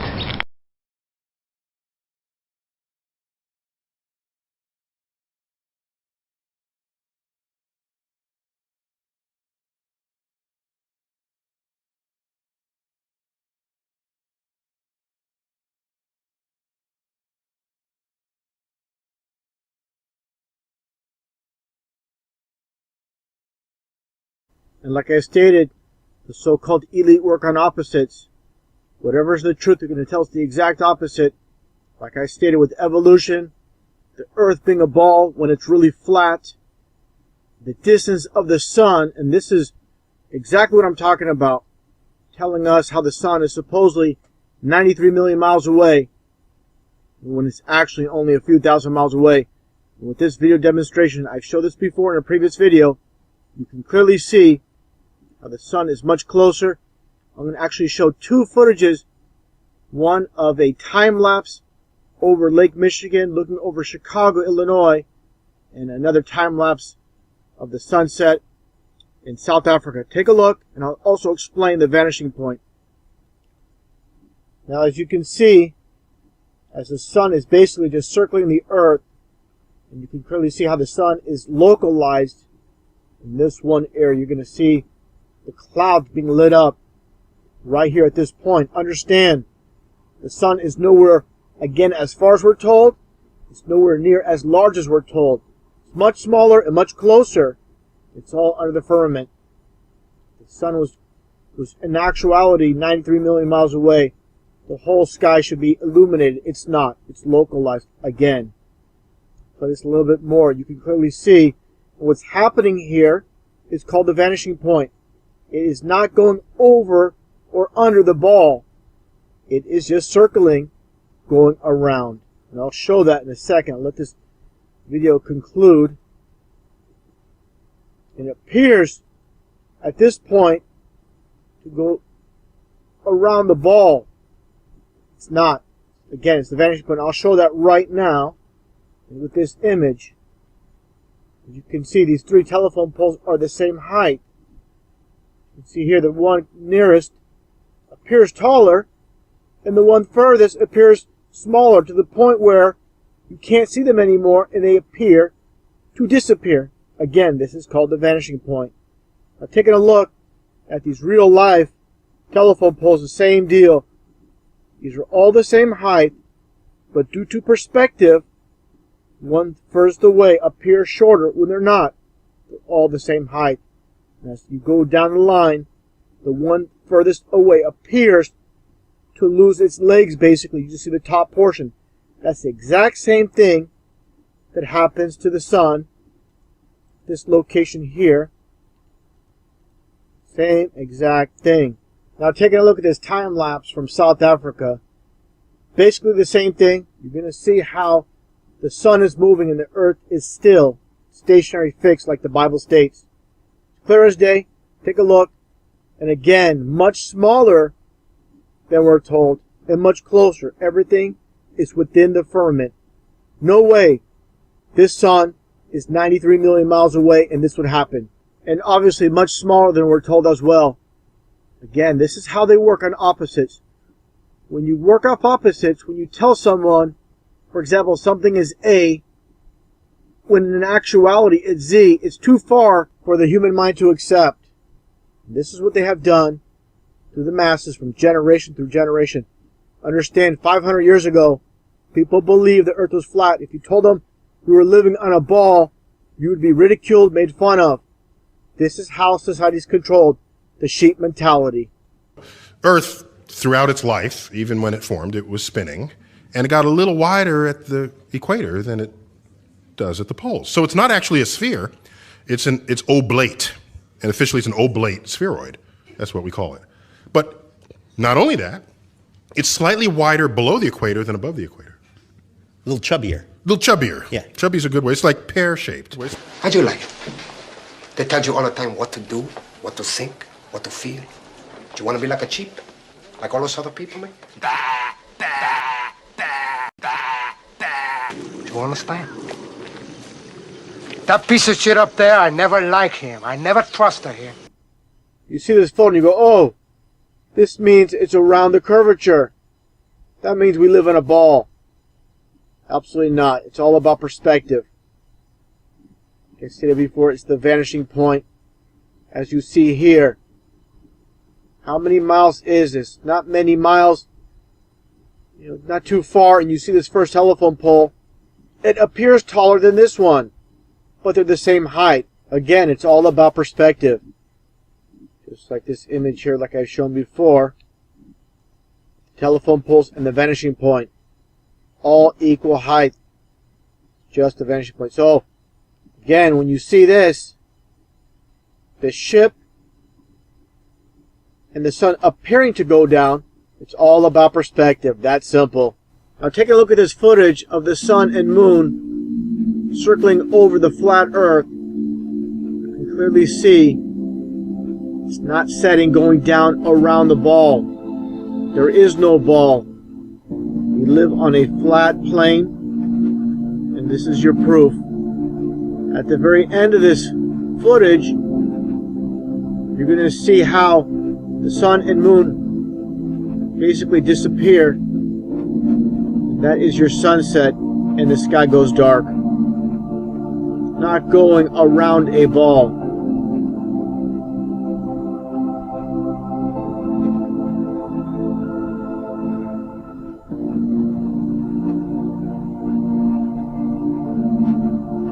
And here it is. Just moving out of perspective. And it starts to get dark. How obvious can it be? That sun was not going around the supposed ball. It was circling over the flat earth. I saw this music video today by a band called OK Go. The song is titled Upside Down and Inside Out, and I believe that the production of this music video, they basically explain how NASA carries off their fakery aboard the supposed ISS that does not exist. Everything these circus clowns do that are supposed astronauts basically carried out aboard zero-G planes. I'm going to play this clip. The supposed newsman, nothing more than a sellout. I'll get to the music video and I'll explain it all. And in case there are any conspiracy theorists out there, how would you prove to us that you're in zero gravity? He says, in case there are any conspiracy theorists out there, why would he even state that? Look at that little smirk and look at his smirk. These two clowns are on the same team of deceivers on the payroll. Take a look at what the supposed astronaut does.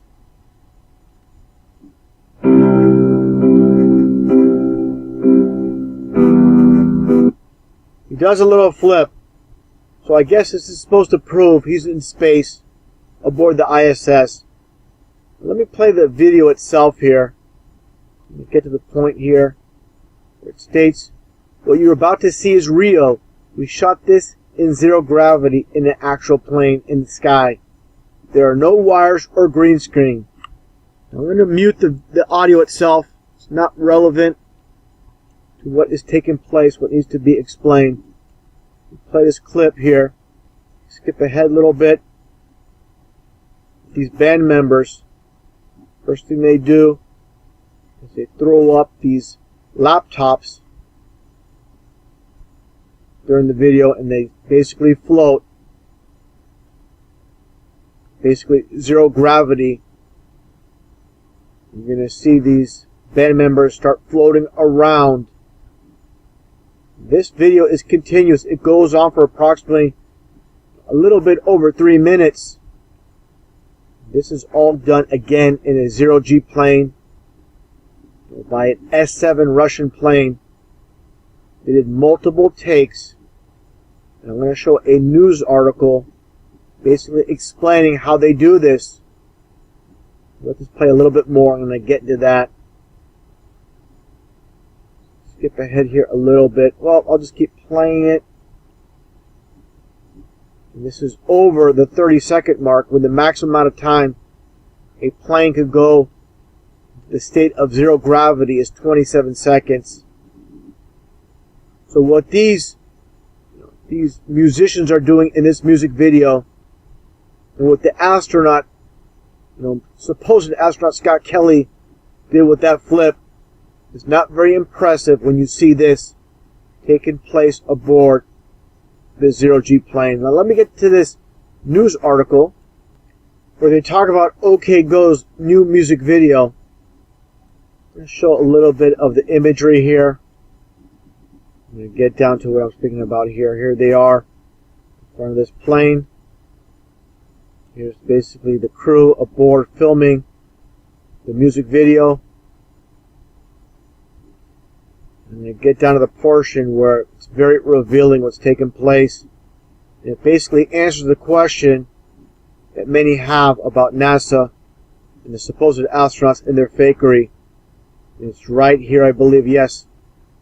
It states the longest period of weightlessness that is possible to achieve in these circumstances is about 27 seconds. And after each period of weightlessness, it takes about 5 minutes for the plane to recover and prepare for the next round, because we wanted the video to be a single, uninterrupted routine reshoot continuously over the course of 8 consecutive weightless periods, which took about 45 minutes total. We paused our actions and the music during the non-weightlessness periods, and then cut out the sections and smooth over each transition with a morph. And this is the key I want to talk about, the morph. Between each weightlessness period, which lasts, again, 27 seconds, this is how the astronauts do it. They basically morph the two clips together, or multiple clips, to make it smooth and seamless, to make it appear as it's continuous when it's really not. So again, I'm going to get back to the music video. Play a little bit more of this. Then I'm going to show another clip. It's basically the making of this video. I'm going to show something that I find pretty interesting in regards to the flat Earth. Basic reference to the flat Earth and the dome. Please do another flip here. Again, it's not going to make the supposed astronaut Scott Kelly look impressive. You've seen enough of this. I'm going to get to the making of this video. I find this very interesting. Let me go to the very beginning here. I believe it's right here.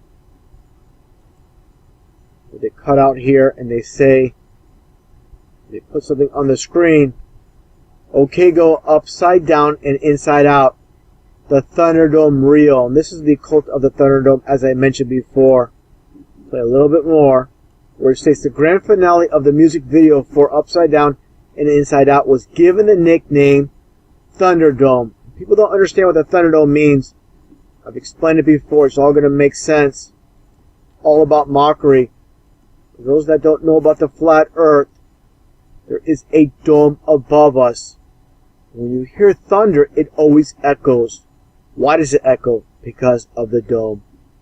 Interesting enough with this 1985 movie, as I mentioned, what you see here with Dr. Dealgood, and you see the Masonic square and compass, because of course the director George Miller is a Freemason, and you see the black gown as well. Again, understanding with these Freemasons, those behind the scenes, as I always state, as I showed before, the cult of the Thunderdome. You're going to understand why they reference in this music video. It's all about mockery. It's all about. And again, talking about the dome, as I mentioned before, the Sky Dome. Another reference to the flat Earth with the dome above us. Interesting enough, with the Sky Dome logo itself, they have the D in dome open with the sun within the D of the dome. Again, just more mockery and truth in plain sight. Everything they do, there's a reason. They don't just, make up things out of thin air. There's always a backstory to what you see with these logos. As I mentioned before, the first actual dome stadium was the Astrodome. Understand, the first baseball team in Houston, Texas was called the Colt 45s. And after they built the dome, the name was changed to the Astros due to the space program. And interesting enough, you see the upper deck with the rainbow seats. Of course, the dome, you're going to get a reflection. That's why you get rainbows. It's a reflection of the dome above us. Looking at more domes here throughout history. Take a look here at Detroit, Michigan. Actually in Pontiac with the Silver Dome. And silver is a reference to lightning. So I mentioned before, you had the Thunder Dome. Now basically you have the Lightning Dome with the Silver Dome. Just like Quicksilver is a reference to lightning as well. Now taking a look at the Metrodome in Minneapolis, Minnesota. Basically, Metro is short for metropolitan, which basically represents a densely populated urban area. So you have an urban area under a dome.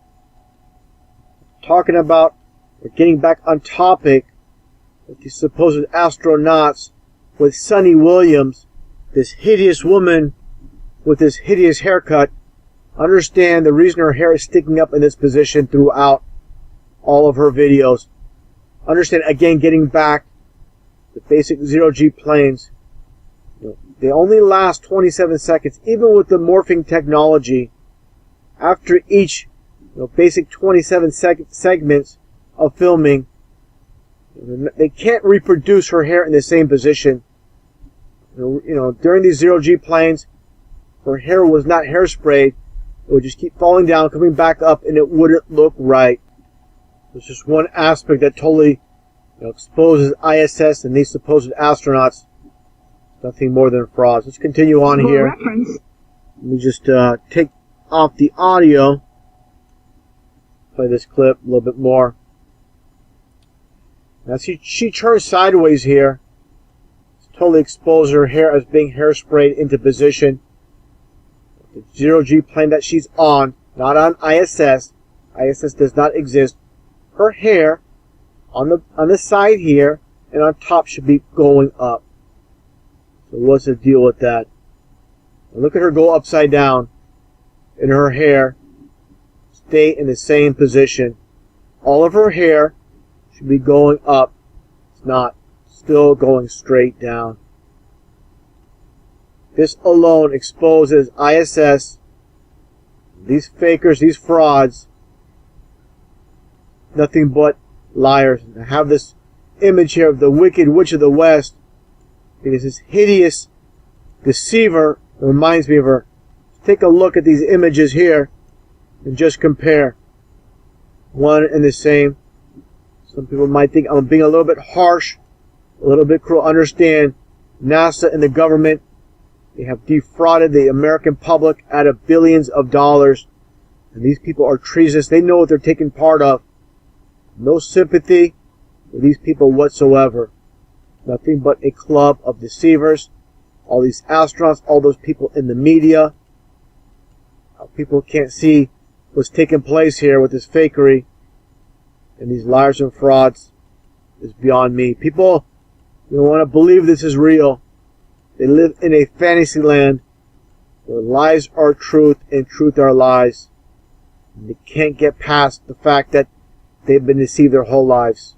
Sad. Astronauts to the moon. Astronauts to the moon. Astronauts to the moon.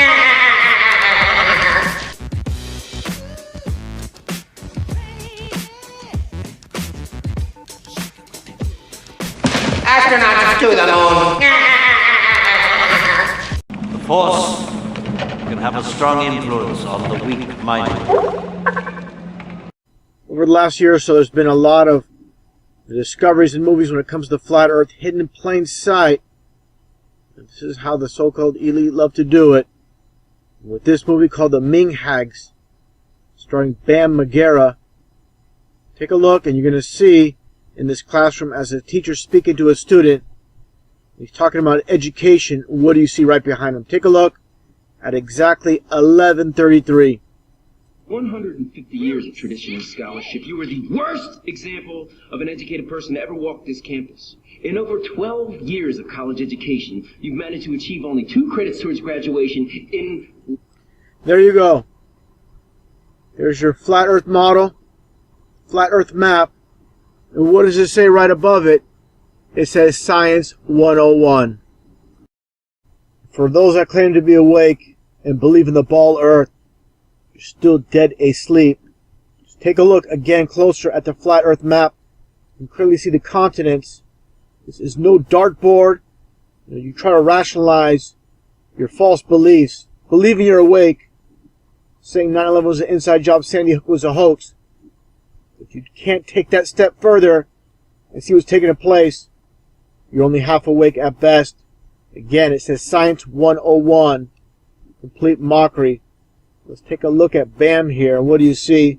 Just like all the puppets in the game displaying the Masonic signs, you see the skull and the bones crossing his chest, and he even has a skeleton glove. Just to take it a step further, also, of course, the devil horns. All about duality, dual symbolism, just to show the skull and bones. For those who might not understand this, the secret society of Yale, where George Bush and John Kerry attended. Now, for those that haven't seen my previous video showing the the flat earth model hidden in plain sight as always in movies and TV.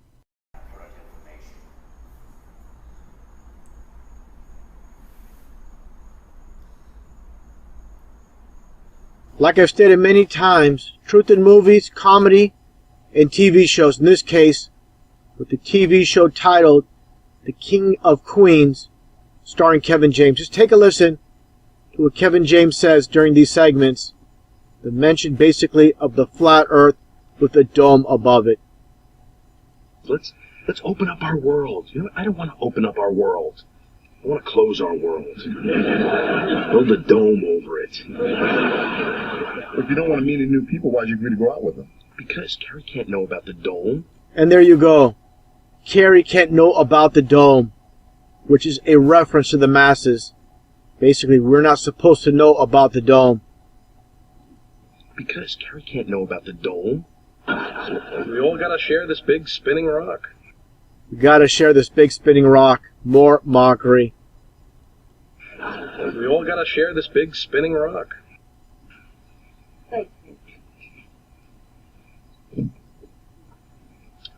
And all is quiet in the dome. More of the same.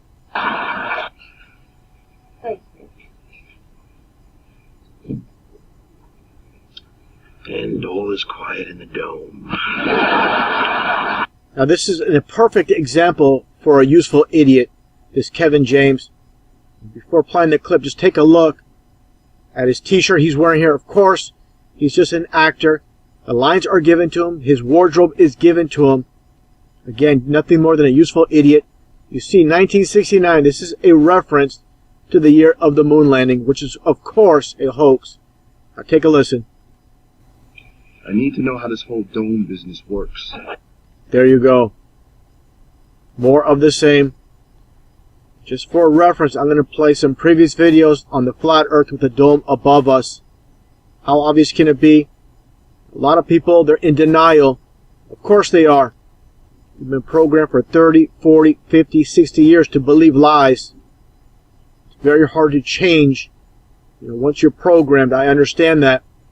Understand, for those that are new to the concept, all these teachers, elementary school, middle school, high school, college, universities, they never been in space.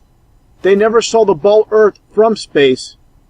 They're just relying on NASA and trusting NASA, a government agency, that they're telling the truth.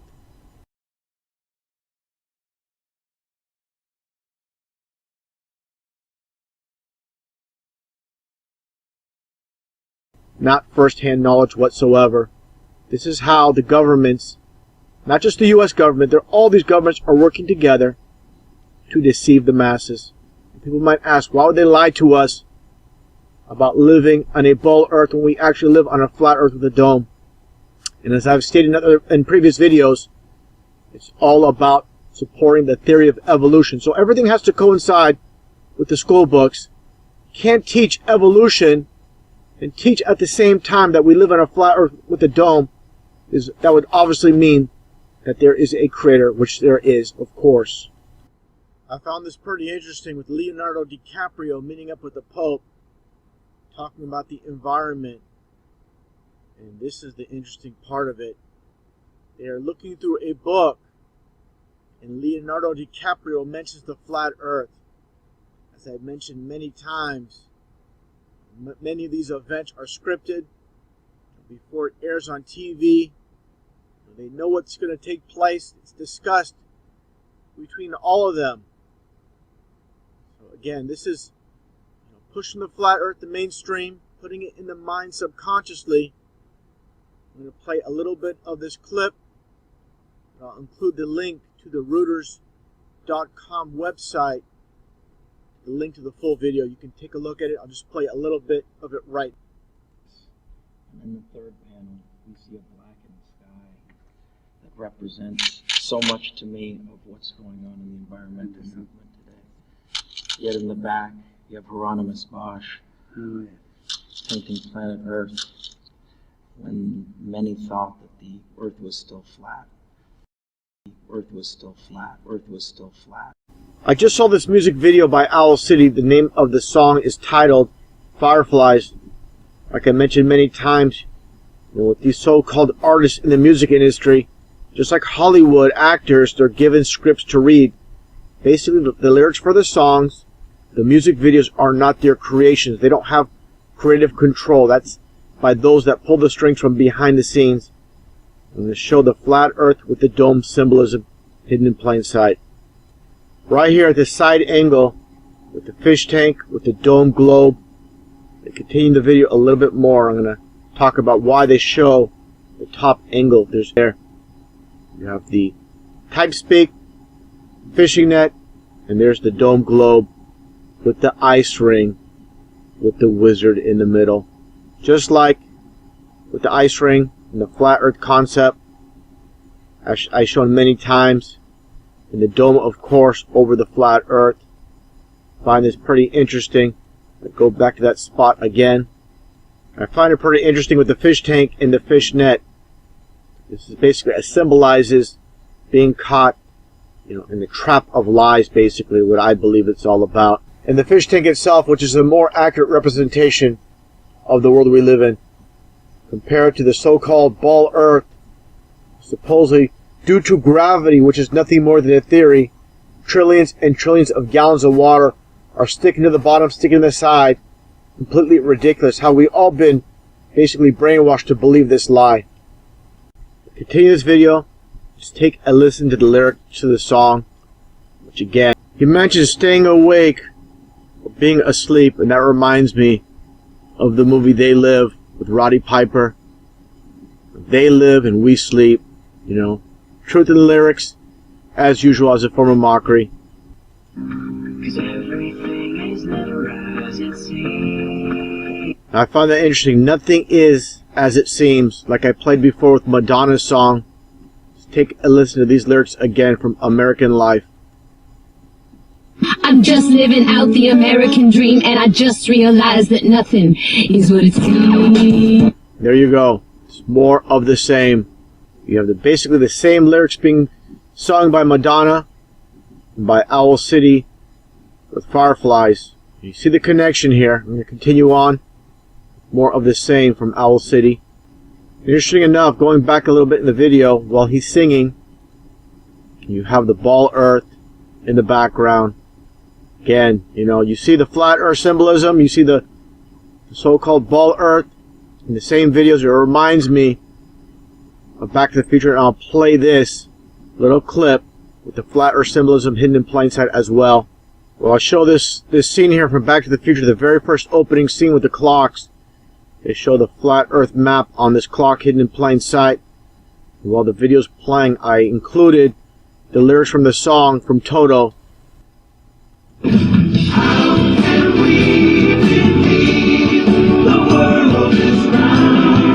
As I point out here, Lucasfilm, this logo, always the occult. There's always a hidden story behind all these occultic logos with Lucasfilm here. You have the dome over the flat earth, and you have the sun and the moon hidden in plain sight. And that's exactly how the flat earth works, just like a clock. You have basically the moon and the sun. And the sun moves faster than the moon. That's exactly what's taking place here with this symbol as well over the flat earth.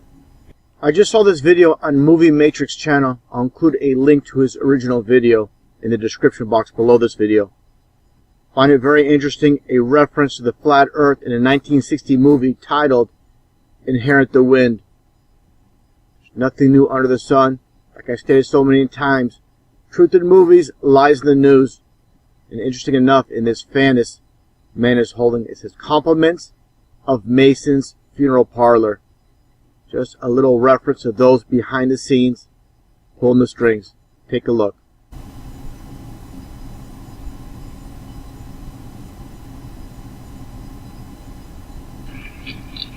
We'll play in your ballpark, Colonel. Now, I'd like to get this part clear first. This is the book. This is the book that you're an authority on, isn't it? That is correct. You believe that every word written in this book should be taken literally? Everything in the Bible should be accepted exactly as it is given there.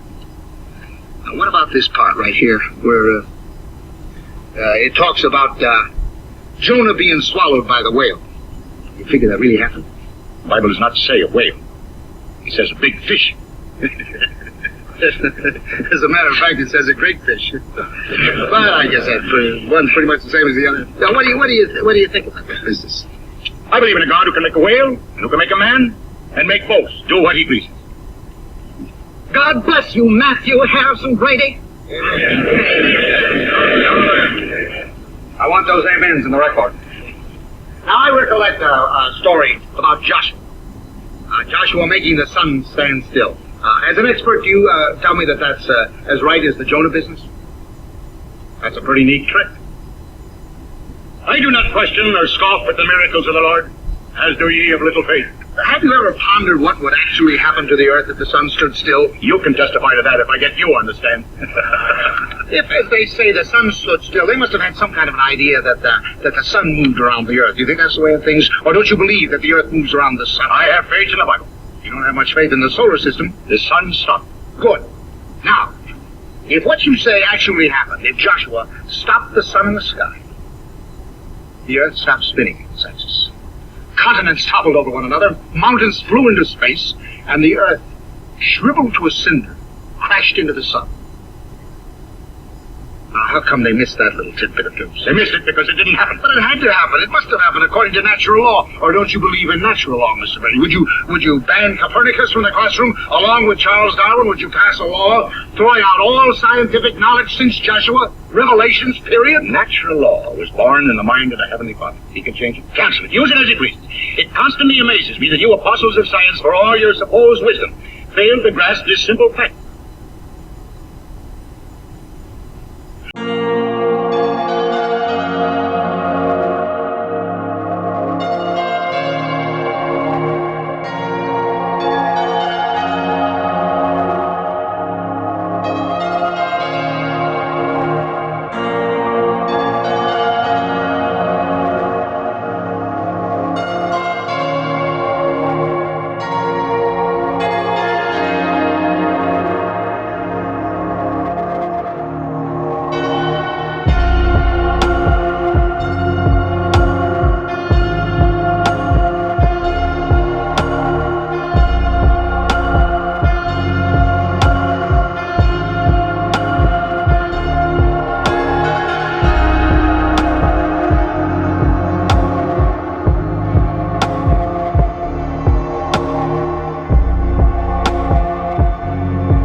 God created the heaven and the earth. And the earth was without form and void, and darkness was upon the face of the deep, and the Spirit of God moved upon the face of the waters. And God said, Let there be light. And there was light. And God saw the light that it was good. And God divided the light from the darkness. And God called the light day, and the darkness he called night. The evening and the morning were the first day. And God said, Let there be a firmament in the midst of the waters, and let it divide the waters from the waters. And God made the firmament, and divided the waters which were under the firmament from the waters which were above the firmament. And it was so. And God called the firmament heaven, and the evening and the morning were the second day. And God said, let the waters under the heaven be gathered together unto one place, and let the dry land appear. And it was so. And God called the dry land earth, the gathering together of the waters called seas. And God saw that it was good. And God said, let there be lights in the firmament of the heaven to divide the day from the night, and let them be for signs and for seasons and for days and years, and let them be for lights in the firmament of the heaven to give light upon the earth. And it was so. And God made two great lights, a greater light to rule the day, and a lesser light to rule the night. He made the stars also. And God set them in the firmament of the heaven to give light upon the earth, and to rule over the day and over the night, and to divide the light from the darkness. And God saw that that was good. And the evening and the morning were the fourth day.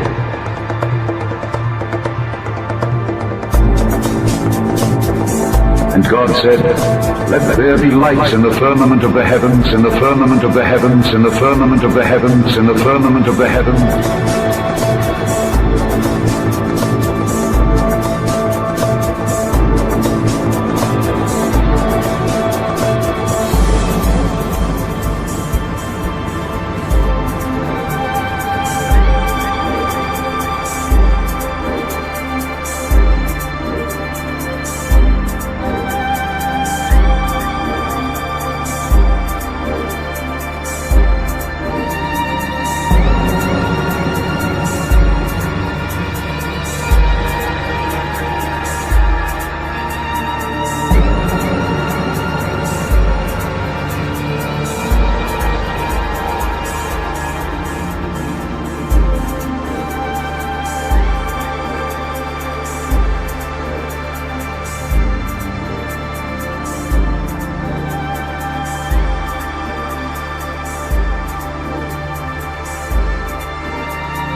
Then spake Joshua to the Lord in the day when the Lord delivered up the Amorites before the children of Israel.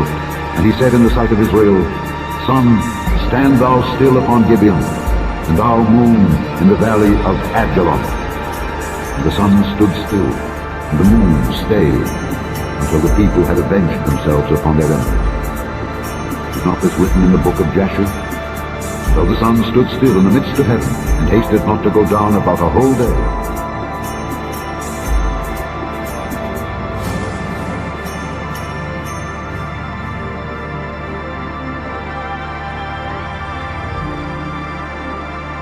Fear before him all the earth. The world also shall be stable, that it be not moved. The Lord reigneth, he is clothed with majesty. The Lord is clothed with strength, wherewith he hath girded himself. The world also is established, that it cannot be moved. Say among the heathen that the Lord reigneth. The world also shall be established, that it shall not be moved. He shall judge the people righteously.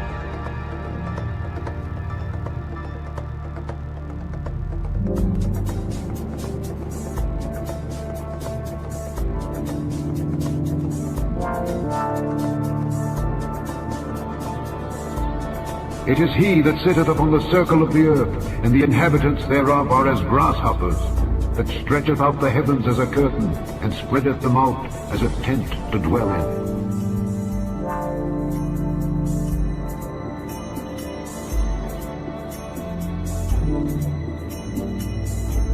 It is he that sitteth upon the circle of the earth, and the inhabitants thereof are as grasshoppers, that stretcheth out the heavens as a curtain, and spreadeth them out as a tent to dwell in.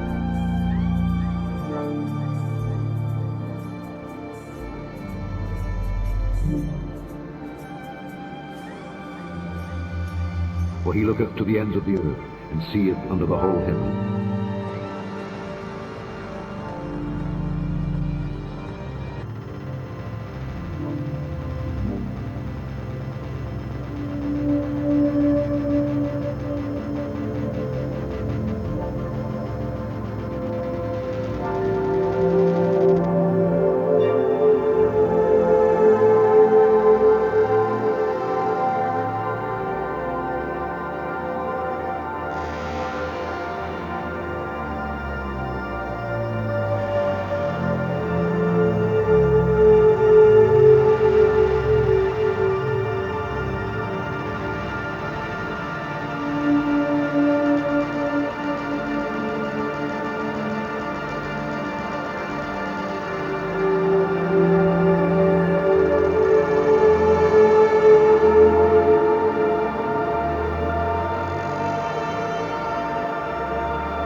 is about the lunar eclipse. Of course, with this ball of Earth theory, you get the sun, the Earth, and the moon. And with the sun casting a shadow on the moon, so you're only going to see that top portion. In this case, the top portion of the moon, with the bottom portion being shadowed off supposedly by the ball of Earth. Before I show a clip of a couple in the St. Louis area recording a lunar eclipse taking place while the sun and the moon are above the horizon, they unwittingly prove that the Earth does not create a lunar eclipse. Now, with this quote from F.H. Cook, the terrestrial plane, according to the global theory, a lunar eclipse occurs when the sun, Earth, and moon are in direct line. But it's on record that since about the 15th century, over 50 eclipses have occurred while both sun and moon have been visible above the horizon. Now, before watching the video, wait till he gets to the part where he sees the moon and the sun above the horizon, and then he sees the shadow of the moon on the upper portion. It should be on the lower portion if we live in a ball of Earth. Take a look and listen to how he struggles to explain this, and he just calls it an illusion. Take a look and listen. So it's December 10th, about 6:30 in the morning. It's about 18 degrees out here, and we're standing on top of Poke Mounds, just east of St. Louis. Behind me is a full moon, which will soon be going into a full lunar eclipse as it sets, kind of a rare experience, while at the same time behind us, the sun is already being a bright. It's going to be a very interesting and beautiful experience. Oh my God. So it's about 6:55, and as you can see, we're a little bit brighter out here. You can see the shadow creeping across the moon. It's a little hard to see, I'm sure, in the camera, but from here, it's nice and clearly. It's about a third of the way covered. The moon is starting to turn nice and orange. Over right shoulder, you can see downtown getting some nice early morning sun, which is getting very bright on the eastern horizon behind us. There's the sun. Day here yet. We still have the moon out, which is slowly eclipsing, and it's still cold. Okay, so it's now about 7:04 a.m. and over my shoulder you probably cannot see anything, but through the stacks of the refinery back there, we can just barely make out a little bit of the moon left. It's about 2/3 the way covered with Earth shadow. Now take a look. The top portion of the moon is covered. Again, with the supposed ball Earth theory, the bottom portion of the moon should be eclipsed, not the top. Keep watching. Turning a sort of pale orange, pinkish color. But with the bright morning sun coming up, there's not enough contrast to be able to see the moon there. We can still see it just a little bit. What I find very interesting is I was expecting the shadow to come upward across the moon as it would go down and it would pass into shadow, and actually it's going the other way around. The shadow, as the moon is here, the shadow is creeping down across the moon, even though the sun's coming up over here, and that must be because of the moon's rotation around the Earth. It's moving farther up, even though the sun's light is actually coming from over there. It's actually coming underneath the Earth. So he's saying the light is coming underneath the Earth, the ball. There's no way. This guy's trying to figure things out based on the lies in the science books. He can't get around it. The sun is here, the Earth is here, and the moon is back here, and this light was coming under the Earth. But the moon must be rotating around even though we're turning, so it looks like the moon is going down. It's kind of an optical illusion. It's pretty cool. So the sun is scheduled to set at 7:08. He says optical illusion. It reminds me of this video. I might as well show it now. And I played this clip before with the weatherman trying to explain away while you can see the Chicago skyline 60 miles across Lake Michigan. Take a look and take a listen. Found this photo from Grandmere State Park. This is from Joshua Nowicki. And what you're seeing here is a mirage. We typically would not be able to see this from the Lake Michigan shore. We talked about this last night. Conditions are right on the lake, but we're actually seeing a mirage. Again, I pointed this out before. With superior mirages, they would be inverted, not like this. So again, when the foundations are lie, they have to keep lying to keep their lie together, keep their lie intact. I don't know if he's just playing stupid or what, but definitely this is no mirage. Let's take a look a little bit, listen to a little bit more Of the Chicago skyline. Very interesting here. Here's what's happening. This is a good example of a superior mirage. So Joshua was on the Lake Michigan shore. He was looking towards the west, and Chicago's beyond the horizon. Should not be able to see it. However, with the right conditions, we have an inversion. We have cold air near the cold lake water and some relatively warmer air above it. This will bend the image of that skyline back towards the viewer. And so typically we would not be able to see this. This image would be viewable from much, much higher in the sky. And as I pointed out before, a superior mirage is inverted, just like this. And you saw that Chicago skyline? It was right side up. You didn't see that inverted mirage. The guy's flat out lying or just misinformed. And another example of a superior mirage. Again, you see the inversion. And again, another image, another photo of the Chicago skyline. And obviously, these buildings are not inverted. Also note, the sun is much closer to us than we're told as well. They have taken the hearts and minds of our leaders. They have recruited the rich and the powerful, and they have blinded us to the truth. Just like the preacher man said, and they live, they've been blinded to the truth. And the truth has always been in plain sight. There's so many clocks with the moon and the sun on them. And you'll see that hour hand next to the moon and the minute hand next to the sun. That's exactly how the moon and sun work. With the moon moving slow and the sun relatively moving at a faster rate. Now, taking a look at this model here with the flat earth, with the sun and the moon revolving above the flat earth, again much closer than we're told, nowhere near 93 million miles away, more like 3,000 miles away. So again, understand, the moon moves much slower and the sun moves at a faster rate. Now understanding, bring this down here a little bit, why you get the polar nights and the 24-hour sunlight in Norway and Alaska. When the sun is positioned closest to Alaska and Norway, it's basically rotating over these regions. And that's why you get these 24-hour daylights during specific times of the year.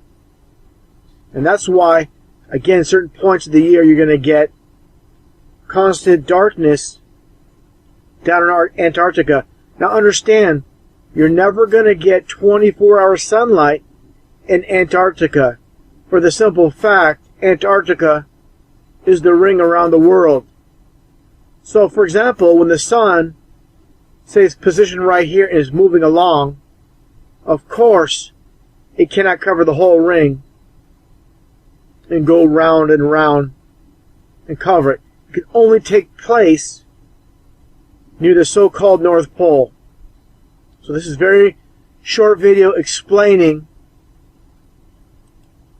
the polar nights.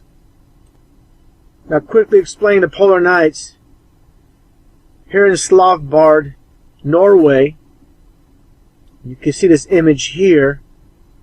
Now let's take a look at it on the map.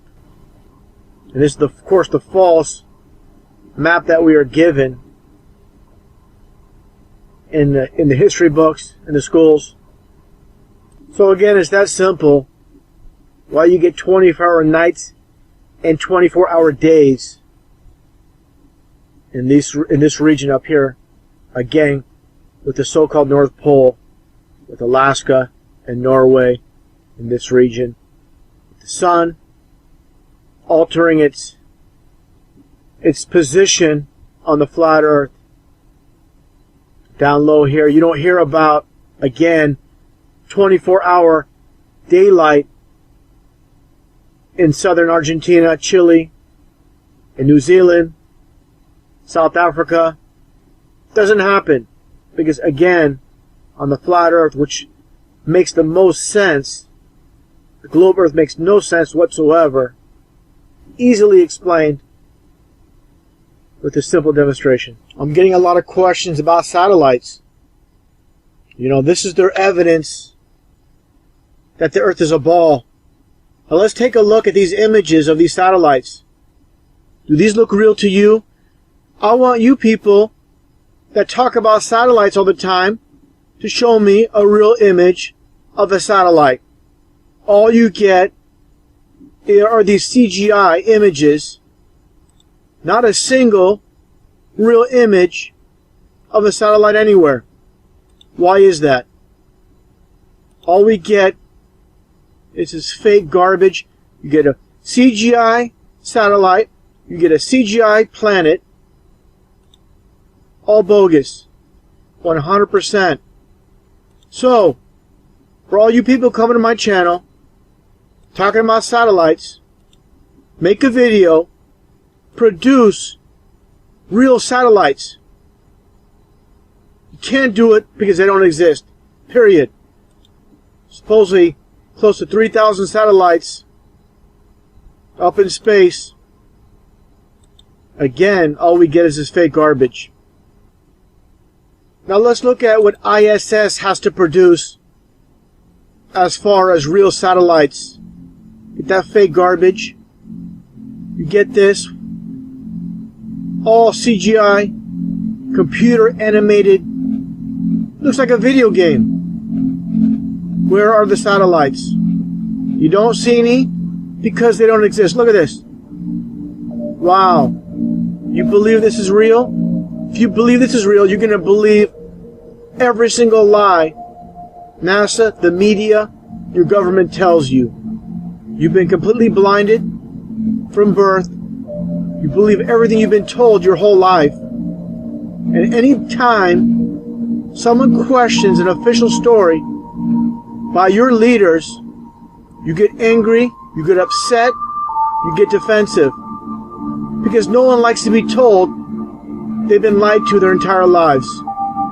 Just keep watching this video, and again, show me where the satellites are. There are none. At least with this fake computer animated garbage, I'm surprised they didn't make any fake satellites. I guess they think, oh, here's one. This must be real. Because this video is provided by NASA. But all you get, again, is computer animated garbage. Your whole life is nothing but garbage. Full of lies. That's all you get. You get angry at so-called conspiracy theorists who tell you the truth. Haters of truth, lover of lies. And some might ask, how does technology such as GPS and other technology that require satellites? It's very simple. All by ground towers, high-power ground towers, and under-ocean fiber optic cables.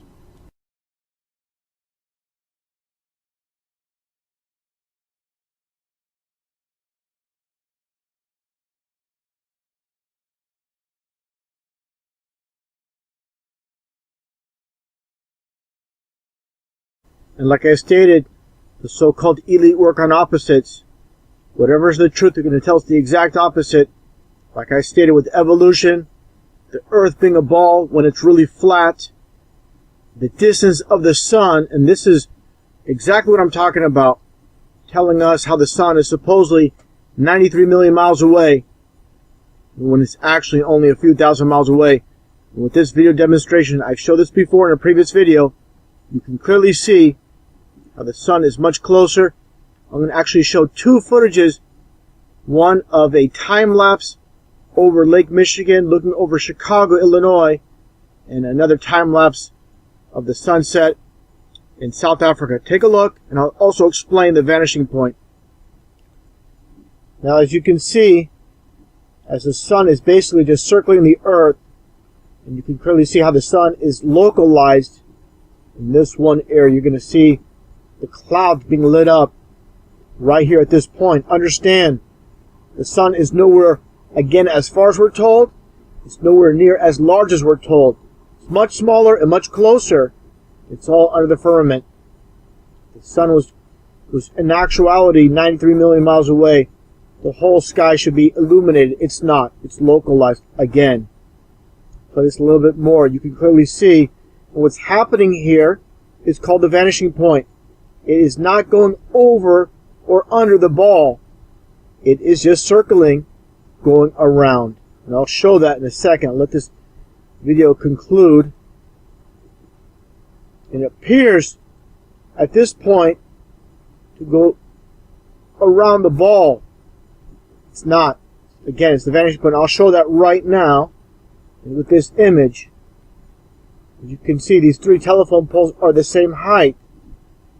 You can see here the one nearest appears taller, and the one furthest appears smaller, to the point where you can't see them anymore, and they appear to disappear. Again, this is called the vanishing point.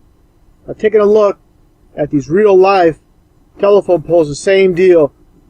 These are all the same height, but due to perspective, one furthest away appears shorter when they're not. They're all the same height. And as you go down the line, the one furthest away appears to lose its legs, basically. You just see the top portion. That's the exact same thing that happens to the sun. This location here. Same exact thing. Now, taking a look at this time lapse from South Africa. Basically the same thing. You're going to see how the sun is moving and the earth is still stationary, fixed, like the Bible states. It's clear as day. Take a look. And again, much smaller than we're told and much closer. Everything is within the firmament. No way this sun is 93 million miles away and this would happen. And obviously much smaller than we're told as well. Again, this is how they work on opposites. When you work off opposites, when you tell someone, for example, something is A, when in actuality it's Z, it's too far for the human mind to accept. And this is what they have done to the masses from generation through generation. Understand, 500 years ago, people believed the earth was flat. If you told them we were living on a ball, you would be ridiculed, made fun of. This is how society is controlled, the sheep mentality. Earth, throughout its life, even when it formed, it was spinning. And it got a little wider at the equator than it does at the poles. So it's not actually a sphere, it's oblate. And officially it's an oblate spheroid. That's what we call it. But not only that, it's slightly wider below the equator than above the equator. A little chubbier. A little chubbier. Yeah. Chubby's a good way. It's like pear-shaped. How do you like it? They tell you all the time what to do, what to think, what to feel. Do you want to be like a sheep? Like all those other people, man? Do you understand? That piece of shit up there, I never like him. I never trusted him. I was sent this photo earlier today. An airplane view over Dubai. Specifically looking at the Burj Khalifa building, the world's tallest building. Of course, you can see the horizon completely flat. No curvature whatsoever. I'm going to show a documentary on the Burj Khalifa building. Again, the world's tallest building. And I find something pretty interesting.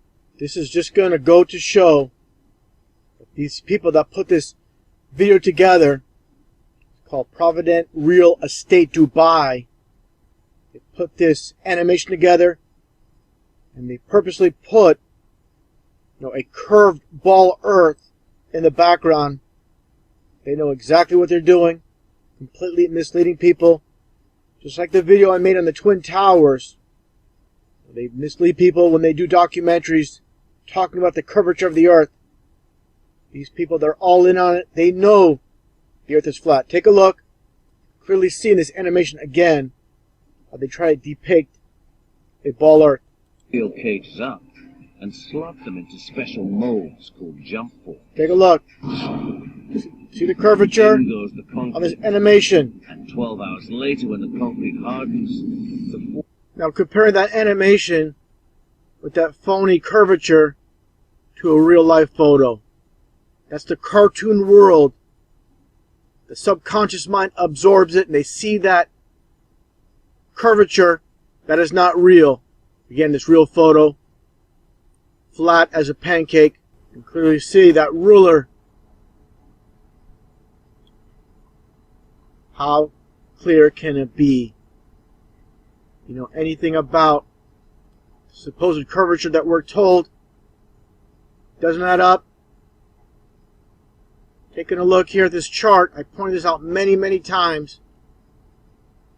At 100 miles, the curvature is over 6,600 feet. What do you see here? Nothing. Flat as a pancake, like I said. No curvature. This is the flat Earth. Now I'll play my previous video showing the top view from the Twin Tower as well. Totally exposes the lies of the ball Earth. Before looking at the footage on top of the World Trade Center tower, I want to go over what science says is the supposed curvature of the Earth, with the Earth's circumference supposedly being 25,000 miles around. And that leads you to this chart with the first mile. Within the first mile, there's supposedly 8 inches of curvature. Then it goes by square, with the second mile being 32 inches, and so forth, with 72 in the third. And basically, over each mile, the curvature gets very dramatic very fast. Within 10 miles, that's 800 inches, which calculates to be a little bit over 66 feet. And at 60 miles, that brings you to 2,400 feet. And that's over a quarter mile of curvature. Now let's take a look at the footage. Now with this footage from New York, with the World Trade Center tower, they show engineers working on the spire. Now let's take a look at the footage. And you can clearly see how there's no curvature to the Earth.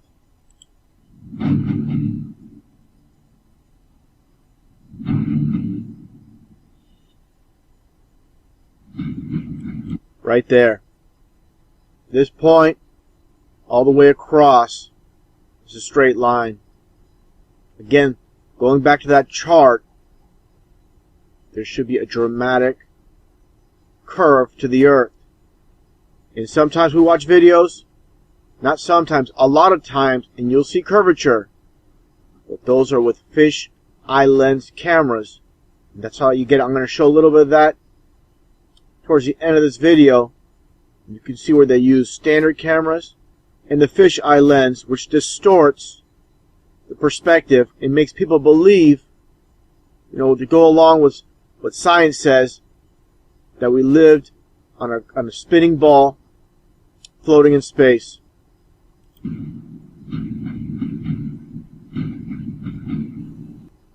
Again, when they do these documentaries, unknowingly they're exposing themselves in other ways that are paying attention to detail. A little bit more look here. Again, right there.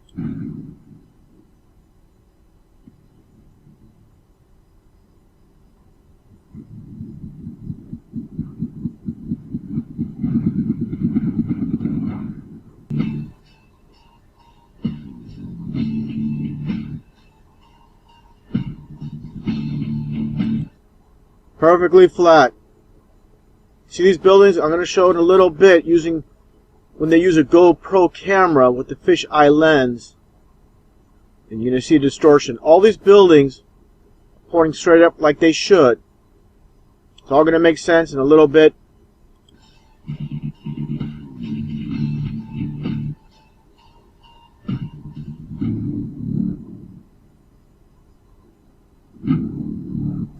Now taking a look at this footage with the engineer using a completely different camera, this one a fisheye lens camera, and you can see a dramatic curve to the earth.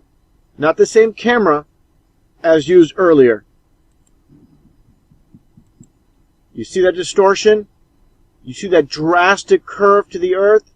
These buildings leaning to one side?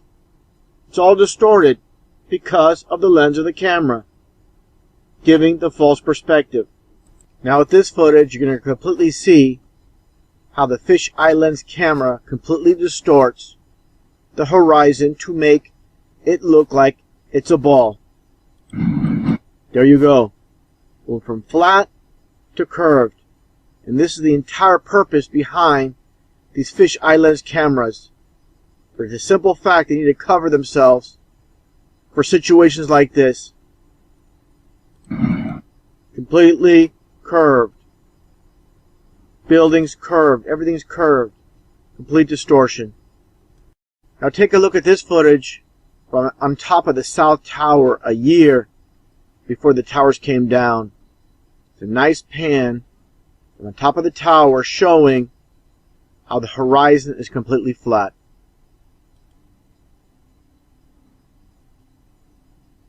Clear as day. Flat earth. How people can't see this is beyond me.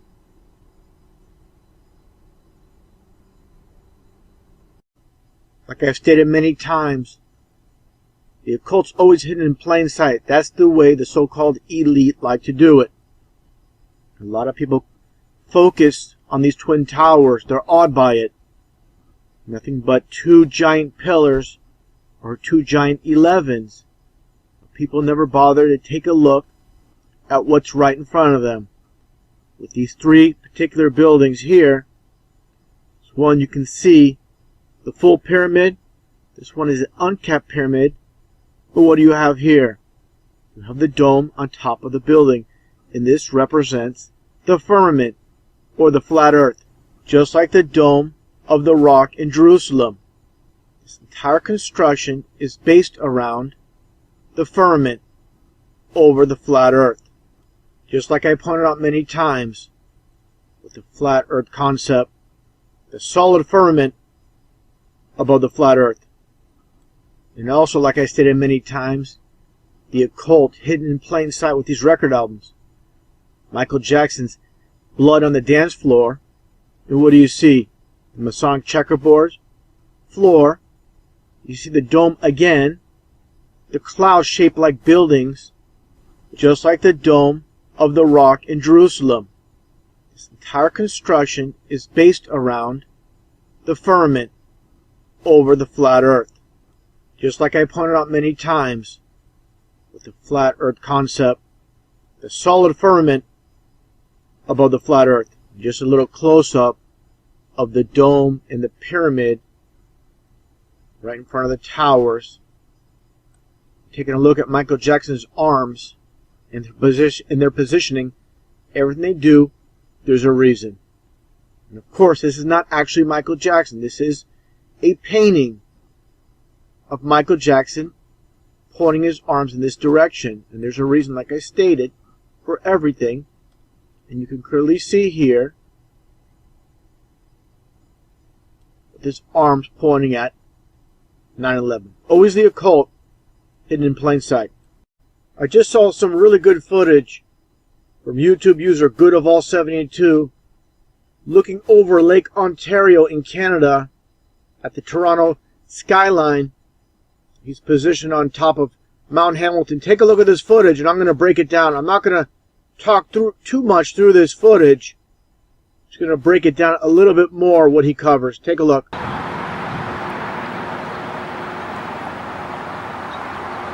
This is the view from Mountain Face Park off of Mountain Park Road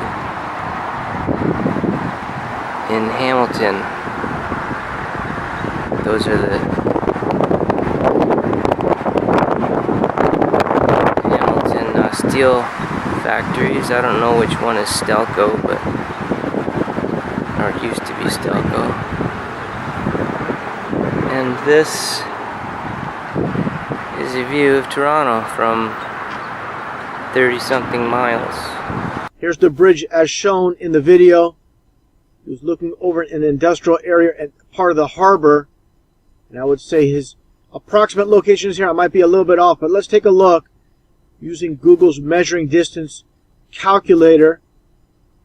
Let's figure out the distance here approximately to the skyline, but it measures out to be a little bit over 36 miles. Now again, taking a look at the Toronto skyline, let's take a look. You can even look further down beyond the skyline, down the Lake of Ontario. Let's take a look how far it goes down. So here's Toronto again. And so those buildings you saw, just to the right of the skyline, coming all the way down to Scarborough, down to this point, Port Union. So this is, well beyond 40 to 50 miles that you can see. With the supposed curvature, they all should be at a slanted angle, and they're not. There's more evidence, and I'm going to play the remainder of this video, and you're going to see how flat the Earth is. And you can see past Toronto quite a ways. And the lake.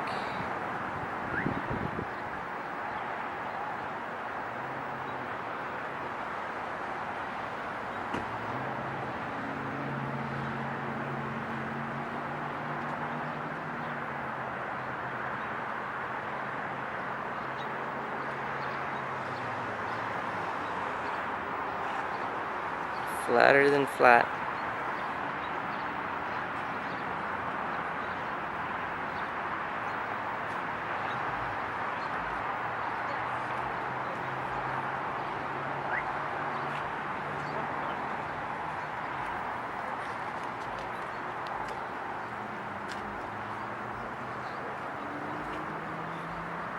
Collected from around the world, love lies on and on and on and on and on. Lies, lies, lies, yeah. They don't look at you. Lies, lies, lies, yeah. They won't forget you. The Earth being flat, that's clearly ridiculous. Though I've actually been contacted by some flat earthers saying I'm covering up the fact that it's some Atlantean conspiracy, but Again, all the shills, Alex Jones, Joe Rogan, these mainstream shills, of course, they're going to push the ball Earth, which is a complete lie. And again, of course, Joe Rogan's a shill, all on board. He wouldn't have his position on TV, the UFC, on Alex Jones' show, and all of his connections if he wasn't. You see the 666 on his t-shirt, the devil horns, him in this photo with Anton LaVey's grandson. It's clearly obvious. You got to be one of them to be where you're at. Anybody, again, that makes it on TV, you got to be part of that exclusive club. No other way. So if you're looking for a legit truth speaker in the mainstream media on TV, they're not there. You're not going to find them. You're looking all the wrong places. Period. This is just a quick follow-up video to my last one.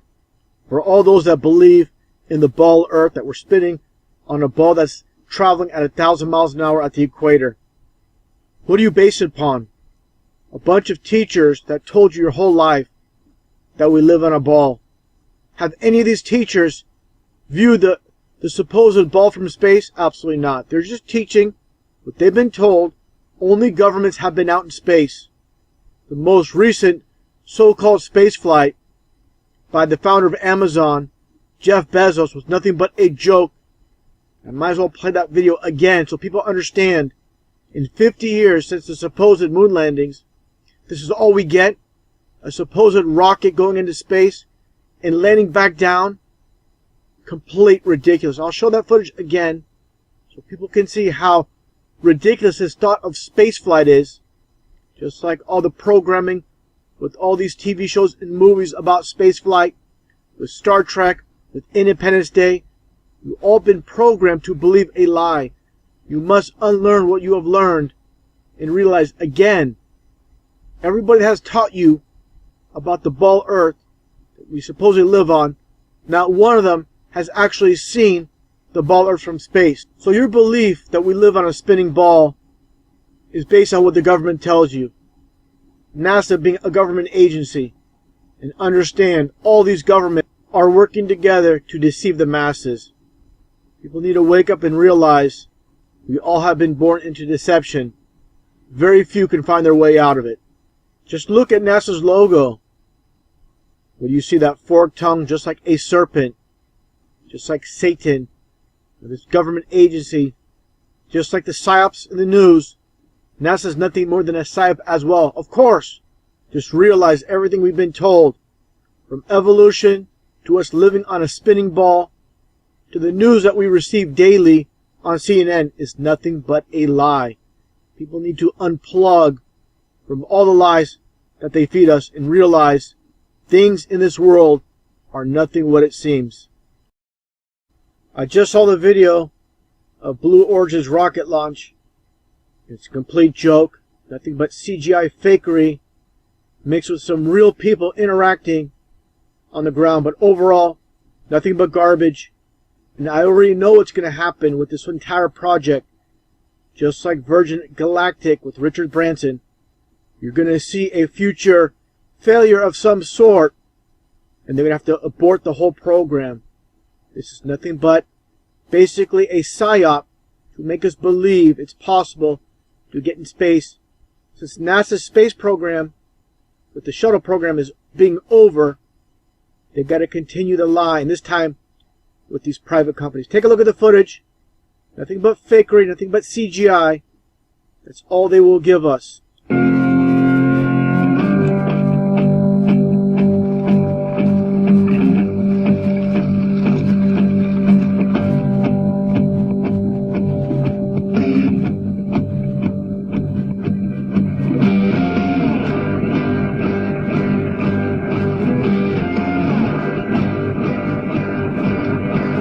Drag brake check good. Forward fin check good. Aft fin check good. LGS check good. Ready for flight. T-minus 10 seconds. 9, 8, 7, 6, 5, 4. Command engine start. 2, 1. Ignition. And liftoff.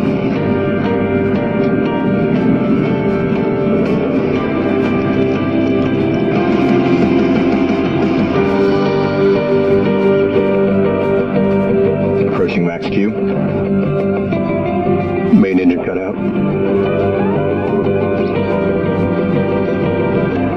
Bunch of phonies. CC detects separation. She just said CC detects separation. And CC is code for 33. This is nothing more than a Masonic hoax, a psyop. PM confirms separation. Complete garbage, fakery, CGI. What is this crap? Nothing but garbage. People get excited over this. Just watching a video game is all you're watching. Stroke parachute deploy. Main parachute deploy. They do here. I'm not saying this is absolutely fake with the parachutes in this pod here. But, you know, this is how they do it. They edit parts of the film. Of course, all you saw was CGI in the beginning. They might, again, you know, had a parachute bring down this capsule. But nonetheless, this is complete garbage, complete fakery. And like I said, the end result is there's going to be some type of, you know, basically something that goes wrong. and they're going to have to scrap this entire program. This is what it's all about. This is NASA. You know, basically the shuttle missions are no longer happening. They got to keep the dream of space alive. And, you know, just a few seconds of the fake ball Earth, that CGI garbage that they showed us. Touchdown. PM's at 20,000 feet. Now this is complete garbage here. Estimate 10 seconds until engine restart. How this thing comes straight down, out of space, and stays in position, doesn't, you know, wobble, and how it comes down for a perfect landing. It's a complete joke. 12,000 feet. 5,000 feet, engine starting. We have thrust. Reminds me watching a movie.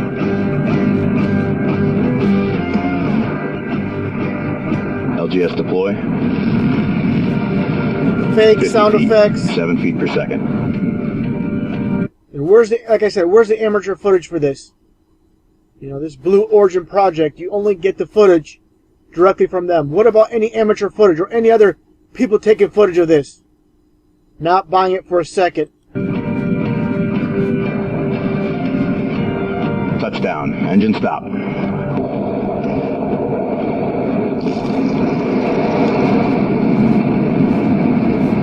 Fake CGI flames.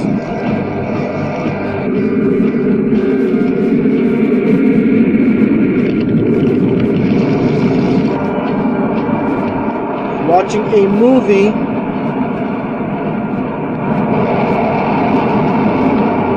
All right.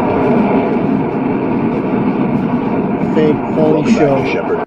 Well, let's break down this footage with the supposed celebration after the Blue Origin landed.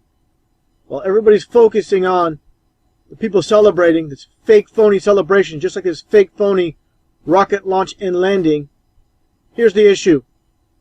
Where are the burnt marks from the thrust? There are none. And don't tell me they dragged the Blue Origin to this location to capture this footage for this celebration. Complete garbage. Again, this is all they can give us. Nothing but fakery. Take a look. There you go.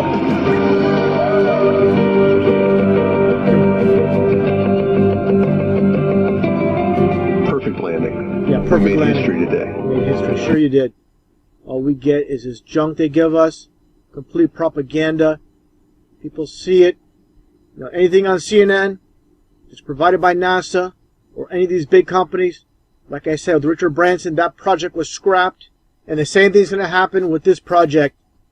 You're going to see something go wrong, and they're going to say we have to scrap the project. It's completely ridiculous. People believe the moon landing. Nearly 50 years later, this is all we get. You know, it's a complete joke.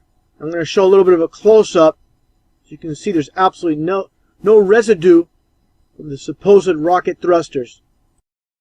And again, taking a look at underneath the rocket, at the asphalt, you don't see any burn marks from the thruster rocket. All you see is basically shadows from this rocket itself. This basically nothing more than a prop. That's all it is. Complete fakery, complete garbage, 100% exposed. What's taking place reminds me with this scene from They Live with the Preacher Man, what he says. All that's taking place in this world with the government and the rich and powerful, which are recruited to take part in the deception that's taking place. All part of the Matrix. Take a listen. It's only a few seconds long.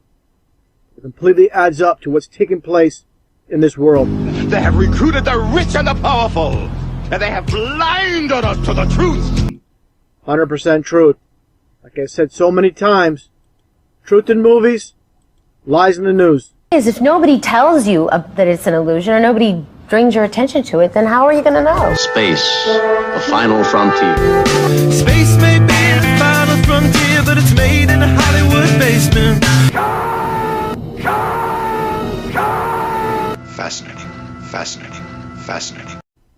I want to talk about the ball Earth brainwashing, starting off as children, entering school, as you see these young children, probably more than likely kindergarten or first grade, of course with the teacher looking at a globe, of course shaping and forming the minds, completely brainwashing in the school system. And then when the kids get out home, their parents will buy them a record such as this one, My World is Round. Just more brainwashing. And then, that's not enough. You're watching Sesame Street as a child. And what do you see? The Yip Yip monsters. And they're looking at the ball earth. I'm going to play a video in a little bit before I get to it with the two Yip Yip monsters looking at the earth, looking through a map on a book, trying to discover earth. All about brainwashing and conditioning. That's what this is all about. Then you have these geeks, John Kerry, Barack Obama, and Neil deGrasse Tyson. After all the brainwashing over the years, then they mock you. If you do not believe in the ball earth, you're nuts, you're crazy. And the so-called elite hire two geeks like this, Mark Dice and Red Silver J, to reinforce the lies. I mean, if these guys are so-called truthers, and they're on the same page as these three, you know something's up. Just taking a look at Review Manify's opening at his video. What do you see here? You see the side of the ball earth. I don't know what the deal is with this cardboard box floating in space. Some kind of symbolism. You look at Mark Dice. Can't figure out this guy's a shill. You're clueless. Covering the right eye just like so many puppets in the movie and music industry. Just like these sellouts. Absolutely no difference. Just a club of deceivers. I'm going to play the video clips of the Yip Yip monsters from Sesame Street, and after that I'm going to play my previous video with John Kerry, Barack Obama, and Neil deGrasse Tyson mocking the flat earth. If this flat earth wasn't true, why would they go out of their way? These two, of course, have speech writers. You know, when they go up there and speak, there's no wasted motion. They wouldn't bring up the flat earth for nothing. Especially the timing of it all, with this mass awakening with the flat earth. And I'll play a little clip at the very end with Neil deGrasse Tyson talking about flat earth as well. Yep. Oh. Earth. Yep. Book. Oh. Nope. Oh, stars. Yep. Stars. Yep. Oh. Earth. Yep.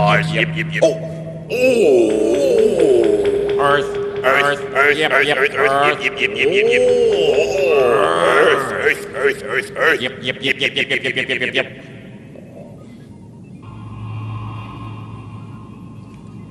Oh. Nope.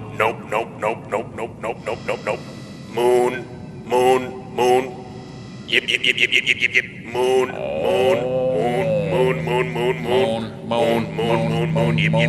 Yep. Oh. Earth.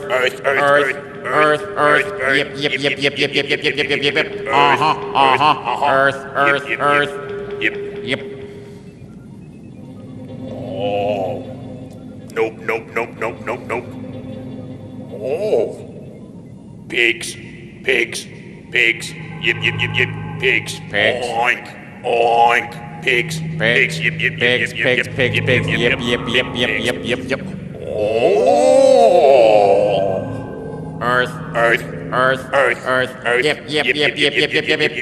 Earth. Yep. Earth. Yep. Oh. Earth. Yep. Earth. Oh. Yep. Big Earth. Good Earth. Yep. Oh.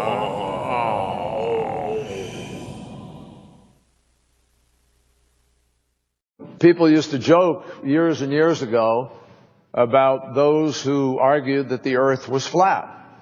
And for a long period of time, people argued that the earth was flat, even when the evidence of astronomers and others and explorers evidenced that it was in fact quite the opposite.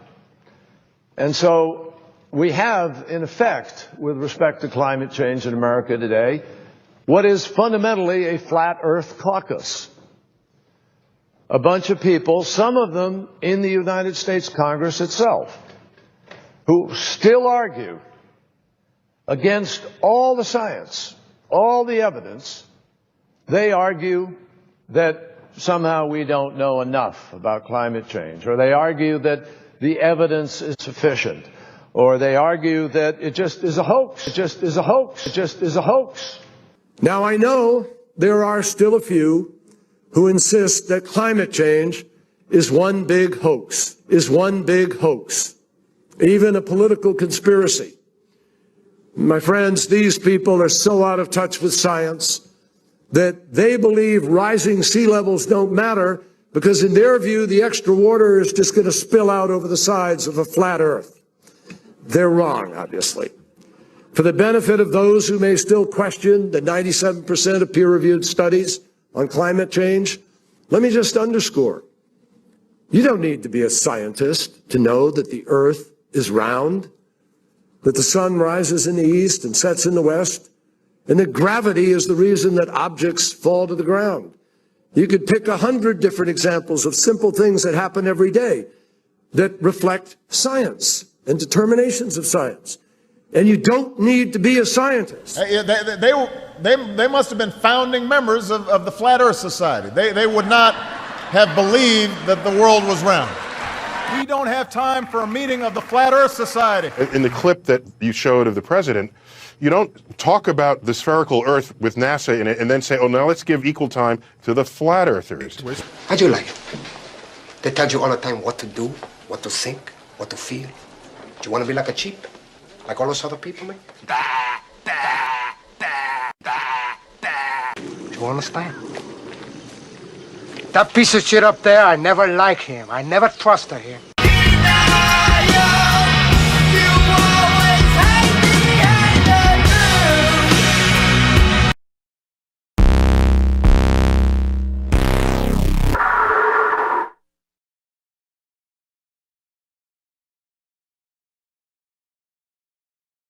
And in case there are any conspiracy theorists out there, how would you prove to us that you're in zero gravity?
With all the videos I'm making about the flat Earth, I thought I'd look into flight simulators and see if the instructors talk about the curvature of the Earth or if there's any curvature on the screen at all.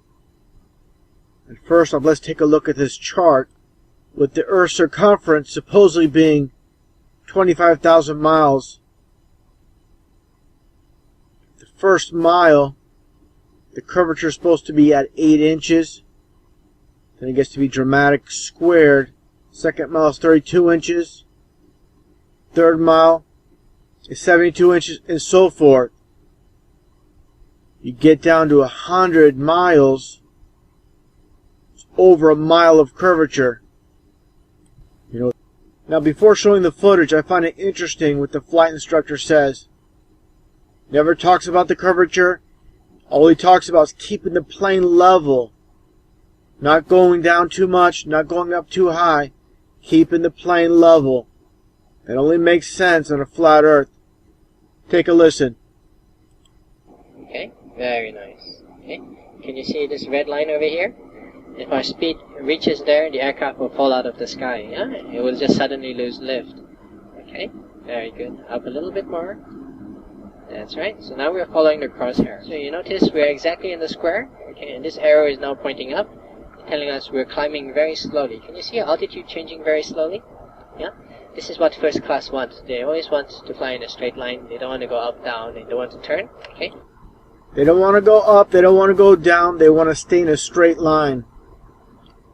With the chart I showed and the supposed dramatic curvature of the Earth, that makes absolutely no sense. In these simulators, you can watch all the simulation videos you want. You can call this a synthetic flight simulation. It doesn't matter. And that's why we're climbing very nice and slowly. Can you see that? Okay. So from the back, you don't feel it at all. The aircraft is very stable. The structure is very sound. Okay. That's good. Okay. Until we reach 330. Okay. Then we're going to slowly start to level the aircraft. Turn in opposite direction. Okay. Until we're totally flat. So keep twisting until we're totally flat. Okay. Until we're totally flat. With the dramatic curvature, like I said already, talking about keeping the plane flat. So after the takeoff, there's a few things we need to do. We need to turn the automatic brake off. And we need to put the landing gear in the off position. So out of the safety, only to the off position. That's good. Very nice. Okay, you notice that we start to drop, so straight away bring the nose back up. Okay, up a little bit more. Bring the nose up. Try and put the... Bring the nose up with the Earth that supposedly has that dramatic curvature. Crosshair in the middle of the square. See, the computer is telling you, check altimeter. Okay, and we're descending because you have the nose a little bit too low. Let's level the aircraft. The instructor keeps talking about keeping the plane up, keeping it straight. Makes no sense on a ball Earth. Using these two airport runways, it's going to prove we live on a fixed flat Earth. This is basically a summary of Brian Mullen's video. It's called Balls Out Physics. I highly recommend watching it. He goes into full detail. This is just a quick summary. Bottom line is, the example he used of LAX, with that runway going from west to east, landing in Jacksonville, Florida, with that runway from south to north. Now take a look at this demonstration with this plane taking off at LAX going eastbound. Now with the plane going approximately 500 miles an hour in a spinning ball Earth, how does it work on a spinning ball that a plane going 500 miles an hour can simply turn and land on a runway going north and south? The plane would simply just veer off. No way it's possible on a spinning ball that this plane can land on a north-south runway. Let me use an example here. Imagine if this airplane is a car. It's going down the street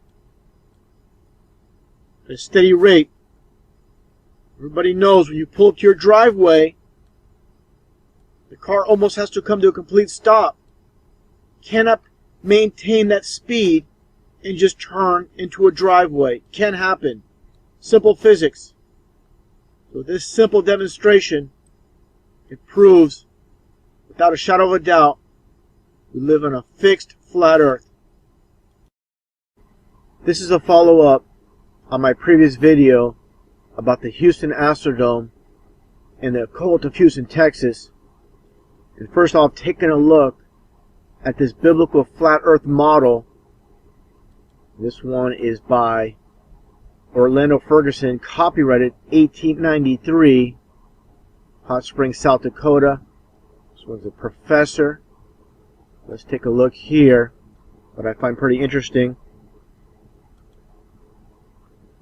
Of course, you see the moon and the sun. You see a third object above the flat earth. A pointed sun, a pointed star.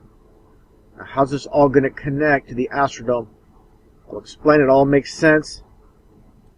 Now, taking a look at this REM album cover called Automatic for the People with this star, and this is, like I've mentioned many times, those that own and control this world, their bloodline goes all the way to Babylon.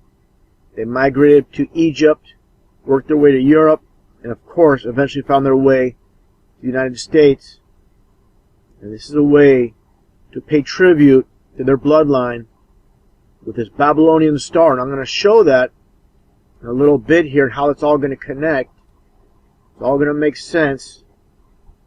This image of that star ornament, was a photo from a hotel in Miami, Florida, called the Sinbad Motel. So you see the connection with that star and why they went out of their way to go all the way to Miami, Florida to get that photo from this hotel. Now, taking a look at this star in its very interesting location right in front of the Houston Astrodome, and this is right after completion in 1965. Millions upon millions of people have been to events at the Houston Astrodome. They're driving this parking lot, they see this symbol, and have absolutely no clue with the hidden meaning behind it. All goes back to Babylon. Now, taking a look at this old Babylonian tablet, what do you see? That 8-pointed star, just like I stated earlier, right in front of the Houston Astrodome. So you see the connection. This is not by coincidence, but all by design. And now, taking a look again at the flat earth model, this is biblical, like I stated, with the 4 corners in the circle within the square. And like I've stated many times, everything you see on TV, every program, even when it comes to WWE wrestling, WWF at the time, these are all Masons in the game. It's not about only entertaining you, it's about programming you. That's why they call it television programming. Now listen to what Vince McMahon says here. This is a form of mockery. He is a Mason, of course, a billionaire connected to the elite. Now I'm going to show that after you hear this clip and listen to what he says. WrestleMania. Right now, let's take you to action in the squared circle that won't be simulated. He just said, let's take a look at action in the squared circle. And the squared circle, again, is a reference to the flat earth model. And some might say it's ridiculous. Vince McMahon, he's just a wrestling promoter. That's all he is. Again, people that don't understand how the system works, how it's all controlled.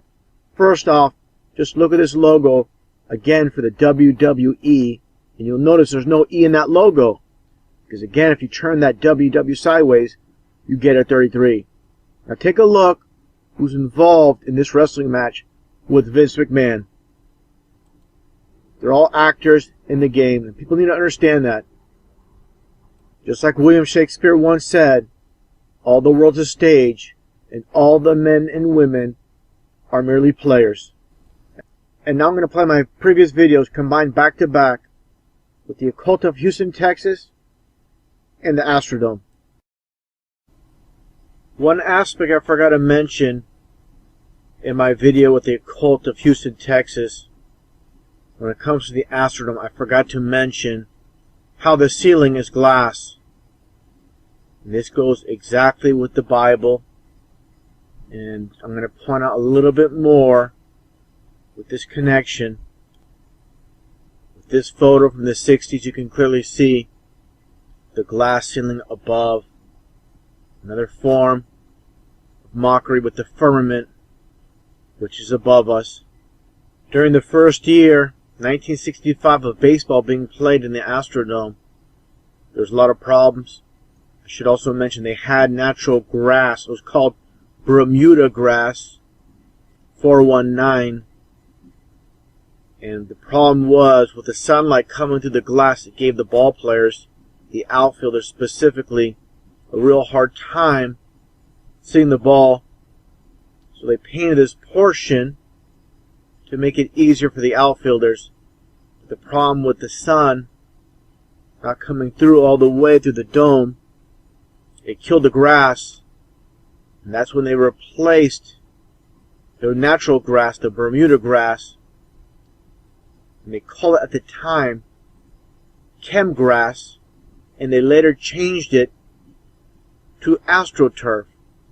So the artificial turf, the name was changed from chemgrass to AstroTurf, because AstroTurf is fake, just like the astronauts.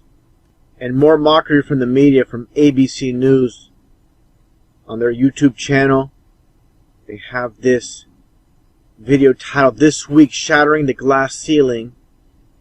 And they show this supposed female astronaut, the first woman in space from 1983, a very interesting name, Sally Ride. They love to play on names. I'm not saying this is a fake name, but the people they select, they love play on names. Sally Ride, like she's taking a ride into space, and they can't even get into space because of the firmament. And obviously, too, rockets don't work in space. And I found this interesting as well from Penn State's official website. It's titled here on this one webpage, "Opening Doors to the Glass Ceiling." Show these doors. What do you see here? A rocket breaking through the glass ceiling, also known as the firmament. So again, with the mockery, breaking through God's firmament, which no one can do. And obviously NASA calls the firmament the Van Allen belts. Just another name for the firmament, the glass sky, the glass ceiling. And another video, this one from a professor of psychology at Northwestern University. It's called "The Glass Ceiling is Misleading." And more mockery here. I'm going to show the thumbnail, which is completely, satanic, like they always like to do, right in plain sight. And here's a thumbnail for the video. And what do you see? The 666 hand sign. And this is by design. Big think. As you can see here, Madonna's doing the same exact thing. They get us with the satanic system at every angle. The school system with evolution, the music industry, Hollywood, the politicians. Every single angle is controlled by the Satanists that rule this world. And of course the Pope, same exact thing, double 666 hand sign. And this one here, he's doing the single 666 hand sign over the eye, which represents the eye of Lucifer. Of course, this is a very old photo. He already passed away. And you'll see many, many celebrities do this today. Same with Justin Bieber, all puppets in the game. They're all in the same club. They all do the same thing. It's like gang members throwing up the same hand signs, showing how they're all affiliated, working together. Now getting back to the double 666 hand sign, here with Michael Jackson, here with Mick Foley, Dude Love from WWE. Of course, there's no E in the WWE logo, so when you turn that WW sideways, you get the 33. and 13 attitude. Here's pink with the 666 hand sign. This is how they indoctrinate the masses into the satanic system, preparing them for the mark of the beast. Here's Eminem with his own version of the 666 hand sign, holding the side of this cap. Of course, Jack Black doing the same thing. And of course, Oprah Winfrey as well. Now getting back to the glass ceiling, of course the sky, and this woman breaking through the glass ceiling. They don't make these sayings popular for nothing in the mainstream. There's a reason. People behind the scenes, these Satanists that are mocking God, and people don't have a clue where this all comes from. People don't ask questions. Throughout their lives, they hear things, they see things, they don't ask questions. Houston, Texas, probably the most occultic city in the entire USA. I'm going to break down NASA. The city itself, the old Astrodome, basically the occult, all hidden in plain sight. First off here, taking a look at the logo for the Johnson Space Center. What do you see here? Nothing more than a forked tongue on a serpent. And looking at some images here of Houston Space Center. And I'm going to point this out later on with the pentagram. This is actually a broken pentagram. Not all lines converging. Get the sun symbolism. They even have a NASA themed McDonald's in Houston, Texas. I've covered this in all my videos pretty much. Freemasonry, the highest degree in the Scottish Rite, is the number 33. And that's going to be very significant with this video. This letter by Buzz Aldrin, the Sovereign Grand Commander, Supreme Council of the 33rd. And in this letter, Buzz Aldrin writes about how he carried the Scottish Rite flag aboard Apollo 11 flight to the moon, or the supposed trip to the moon. The connection with Freemasonry and NASA. Old photo. 3 Freemasons. And the occult. Again, this video is about the occult of Houston, Texas. This is the Bank of America building. You can see the image of 3 pyramids. Again, in this Bank of America building. Of course, the occult with Egypt, the bloodline that ruled this world. Started off in Babylon, worked their way to Egypt. The bloodline built these pyramids. That's why the Illuminati, the so-called Illuminati, the Freemasons, they have that pyramid as their symbol.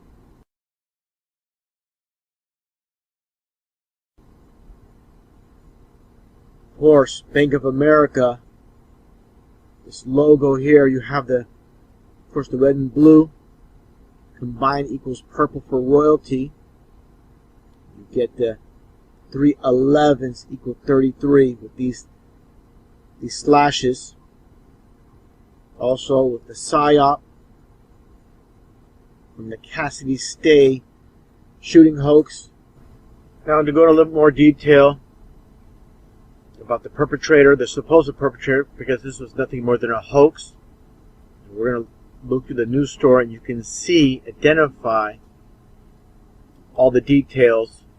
And with these news stories, they're always going to have occultic numbers, like I said. 33 years old. You see more. 33 again here. His granted joint custody of their 4 children, ranging in the age from 3 to 11. So again, you get 311. All these news stories are coded. 9/11. Understand, the calling system for 9/11 was in 1968. That's when it went nationwide.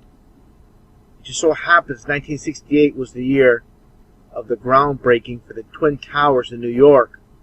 The towers came down in 2001. So from 1968 to 2001, that is 33 years. This is the matrix that the Freemasons have created. Now taking a look at the supposed shooter, Ron Haskell. Again, he was 33 years old.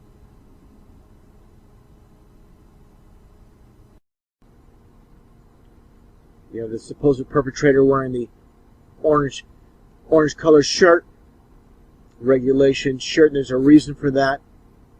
I'm going to get more into that in a little bit, what this all means with the orange. And again, the occult of Houston, a lot of businesses with the pyramid. You get the Pyramid House, Pyramid Mystic Products, Pyramid Gifts, like more than a dozen. Now, when it comes to baseball, I'm going to break this down with the Houston Astros. Before they were the Astros, of course, they were the Colt 45s. That's why you see these guns. On January 3rd, January is the first month of the year. It's 1 and 3 is 13. It's the bloodline of the Illuminati. And with the groundbreaking of the Astrodome, they had the name change of the team from the Colt 45s, of course, to the Houston Astros. And that all revolves around the Houston Space Program. Here's an image of the Astrodome called the 8th Wonder of the World. 1966 edition magazine. The Astrodome. Again, 1965 highlights of space-age baseball indoors, the first dome stadium.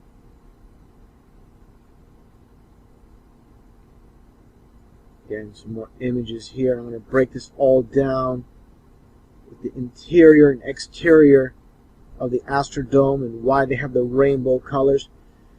I'm sure there's many, over the years, millions and millions of people have attended games at the Astrodome. And they really don't have the knowledge of what this is all about. The design, the concept of it all. And the occult, always in plain sight. Now, to understand the whole concept of the dome, this is all biblical. And this is the biblical world we live in. This is the reality which few will accept. They believe we live on a ball that's spinning 1,000 miles an hour in space.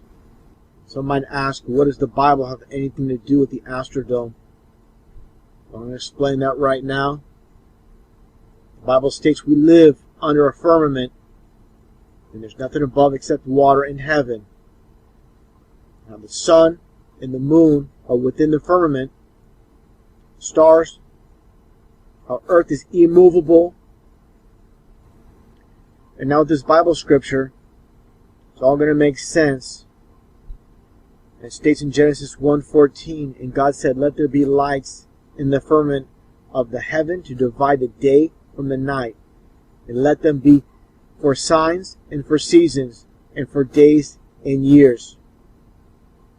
So, when it says lights in the firmament, this goes exactly with the dome.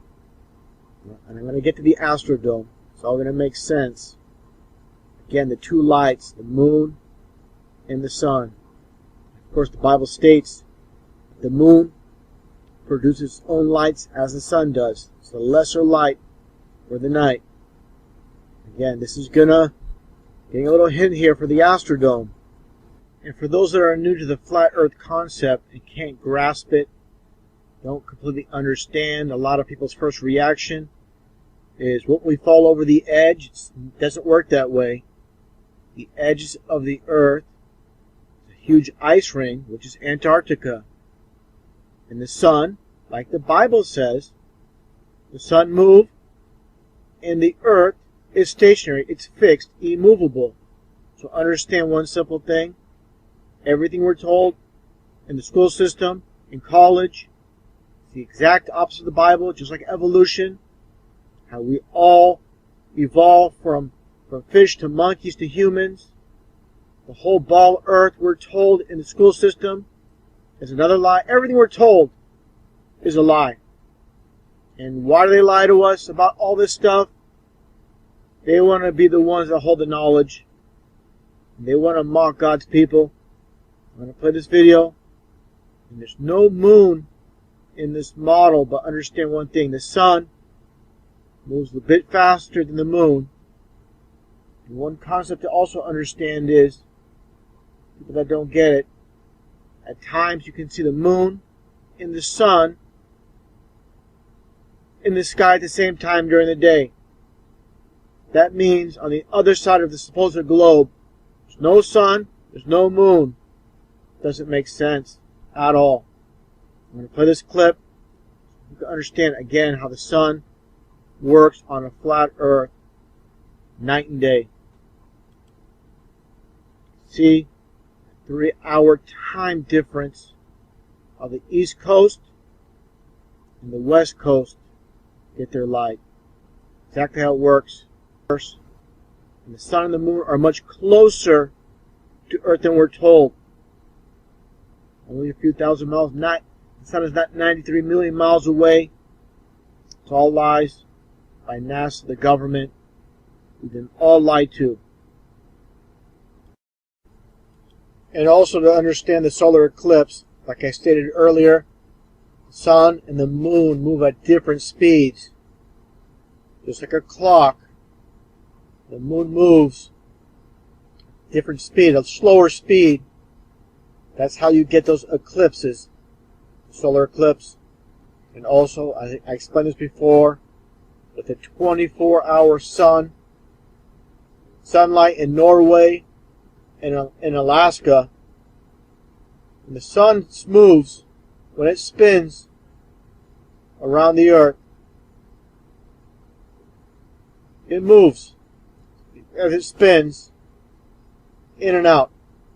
So again, when it spins towards the center, during the times of year that you get complete daylight in this region, the North Pole, the Arctic, that's why you get those 24-hour sun. And it doesn't happen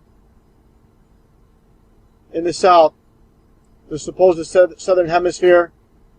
For example, in the tip of South America, New Zealand, you never get those 24 hours daylight. And that's because, of course, as the sun moves around, it's not constant like it is in the Arctic. One other thing, the sun, how it moves from changing the seasons in and out. The sun, again, is furthest from the ice ring. So the further away you get, the colder it is, of course. This was holding everything in. Antarctica. It circles the entire flat Earth. Now for those that believe in the ball Earth, these are images from NASA's website.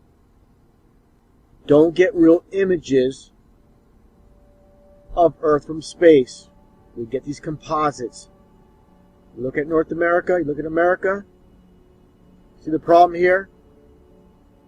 Inconsistent. And I believe they did this on purpose as a form of mockery. They can easily, match up the photos, but they do this again as a form of mockery. Now looking at the Astrodome, and what do you see? Of course, the dome.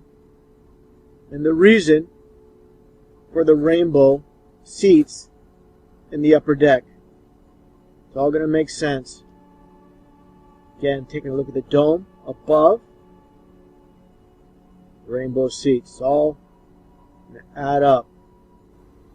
And of course, after it rains and the clouds disperse, what do you see? A rainbow. And this rainbow is basically a reflection of the dome above us. So again, that's the exact reason they constructed the Astrodome with the rainbow seats on top. This is basically mockery in plain sight, where we're living under a dome, and here's the rainbow under the dome,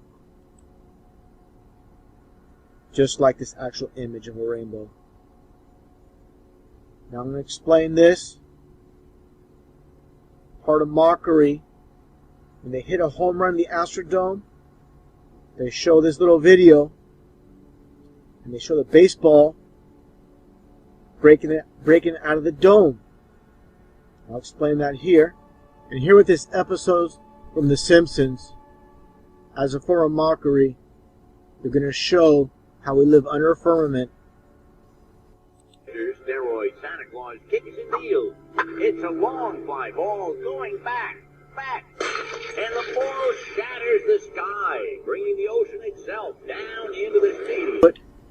Just like with the Astrodome, showing the ball going through the firmament, form of mockery of God's creation, His firmament, that no one can get past. And that includes the astronauts, of course. NASA is nothing but a government psyop. They don't go to deep space because there's no deep space. All we have, again, is the firmament above us. And like the Bible states, the waters above the firmament. So you wonder why the sky is blue? This is the reason. And more with the occult. This example here with the bull. Of course, the bull is very occultic. You know, these Satanists, you know, rams, bulls, goats, any horned animal they use as a deity, just like Baphomet. And not to get off topic, but just to explain, for those that might say, well, you know, of course there's cattle, you know, in Texas, that's why they have that as their symbol. We'll explain this in Chicago. I don't know about any cattle being in Chicago. You have Miley Cyrus here, wearing that Bulls uniform. She's a little Satanist. There's a reason for everything. Out of all the jerseys she's wearing, of course, that Michael Jordan, Air Jordan, number 23. Of course, Air Jordan represents the Prince of Power in the air, and that being Satan.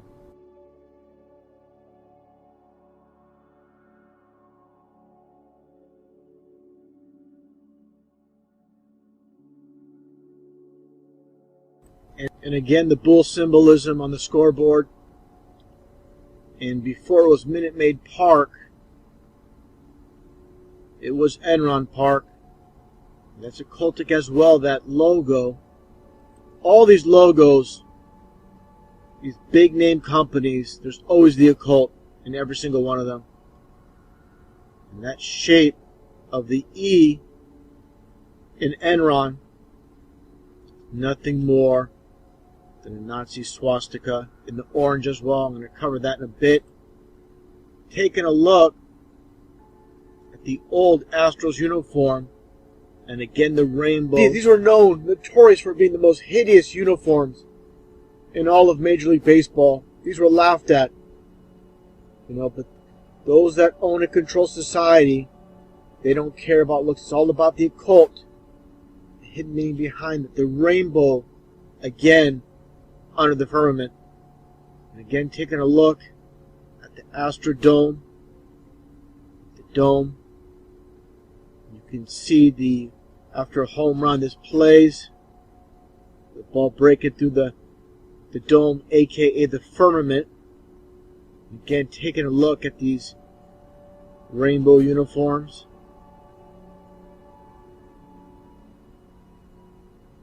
Going back in time, Nolan Ryan.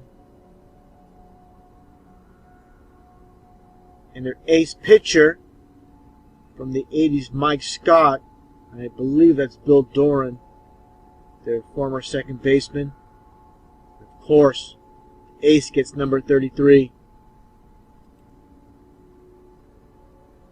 Now, talking about the occult with the Astros, I find this pretty hilarious. The groundskeepers, they would have them wear spacesuits. Poor guy. Look at this guy here. At home plate with the spacesuit. Completely embarrassing. What a tough way to make a living. Now again, there's a reason for everything. And there's a reason for the orange jumpsuits. With the spacesuits, orange is the only color in numerology that is 33. And an old image of the Astros logo. Science, the orange. Like I said, again, always with the occult. And back in the early 70s, they were known as the Boys in Orange. And even the Houston basketball team, with the reference to space and NASA, the Houston Rockets, number 13, number 7, and of course, again with the orange uniforms. I think they have topic, just like Halloween. You know, they have pumpkins for Halloween. And they're orange, that's why they use pumpkins. Partially demolished. That's the symbol for Halloween. And Partially. October is the only month with 33 numerology as well. So again, everything in society, there's a reason for everything. Again, we're the groundskeepers. Black and white photo going way back. The astronauts taking care of the astroturf. That's what they call it, astroturf. Again, taking a look here at an astronaut. Never been to space. Bunch of liars, bunch of frauds, bunch of Freemasons, and of course, the orange jumpsuit. Like a prisoner as well. And now taking a look at the occult behind the logo for the Astros. Again, like I pointed out at the beginning of the video, the broken pentagram. And there's a reason for that. People didn't understand one thing. You know, Houston Astro fans that watch this, you know, a lot of my subscribers, my viewers to my videos know this already. I'm not going to like this, but it's all about the occult with Freemason, Manly P. Hall stating the broken pentagram is used by black magicians to conjure up demons in order to control them for selfish desires. So again, that's why you have the broken pentagram. Space Center and the Astros logo. Another version. Mid-90s. Jeff Bagwell, Craig Biggio. Two good players for the Astros. They're wearing these jerseys. I'm sure they have no clue of this meaning. They're just baseball players. No clue what this actually means. More logos with the occult. That broken pentagram. Lockheed Martin. American Idol. This is international. Russia. With the broken pentagram. Again, just like Lockheed Martin, but this one is in reverse. Now, more about the broken pentagram. Taking a look in front of the White House. Where do you see these streets, the way they are constructed, the very inception.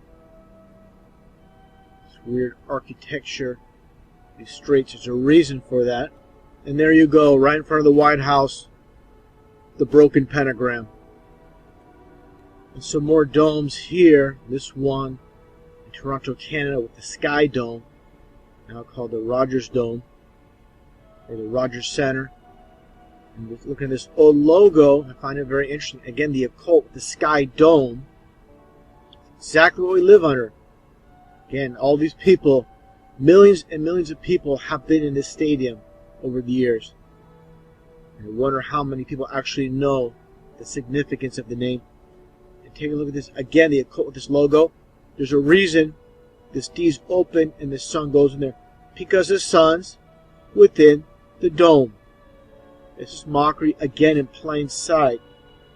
That's how they do it.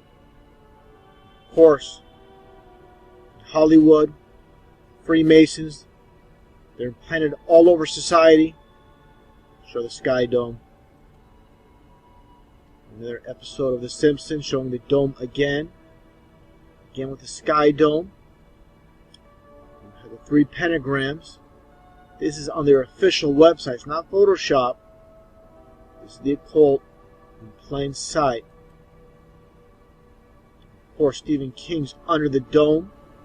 And after the Astrodome was demolished, it became, like I said, Enron Park at one point. It eventually led up to being called Minute Maid Park. Again, always the occult. Minute Maid, that's Minute Maid orange juice. You got the orange baseball.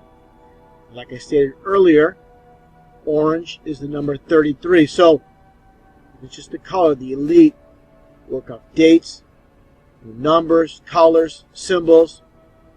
All there. Orange and orange. And that's 33 right in front of you. Again, look at the old Astrodome. And that rainbow, like I stated. Here's Minute Maid Park. Like I said, always symbolism. The logos might change, the names might change, but they're still with the occult. The glass ceiling, but the glass siding here on this dome. What do you see here? I believe that's a Citgo logo. Whatever logo that is, it's an Illuminati pyramid. Again with the occult. With the baseball diamond, they call it. It's more like the Freemason square and compass. All sports are owned and controlled by the elite. They own every aspect of our society. Again, yeah, it is the Citgo logo. And this is when the dome is retracted. What you have here, this little train, a little caboose in the back here with the oranges. And here's with the dome retracted. Again, they still have the symbolism with the baseball going through the dome, through the firmament, meant as mockery. Dome enclosed again. So you see all the symbolism. The Astros, Astrodome, Minute Maid Park, Houston, Texas.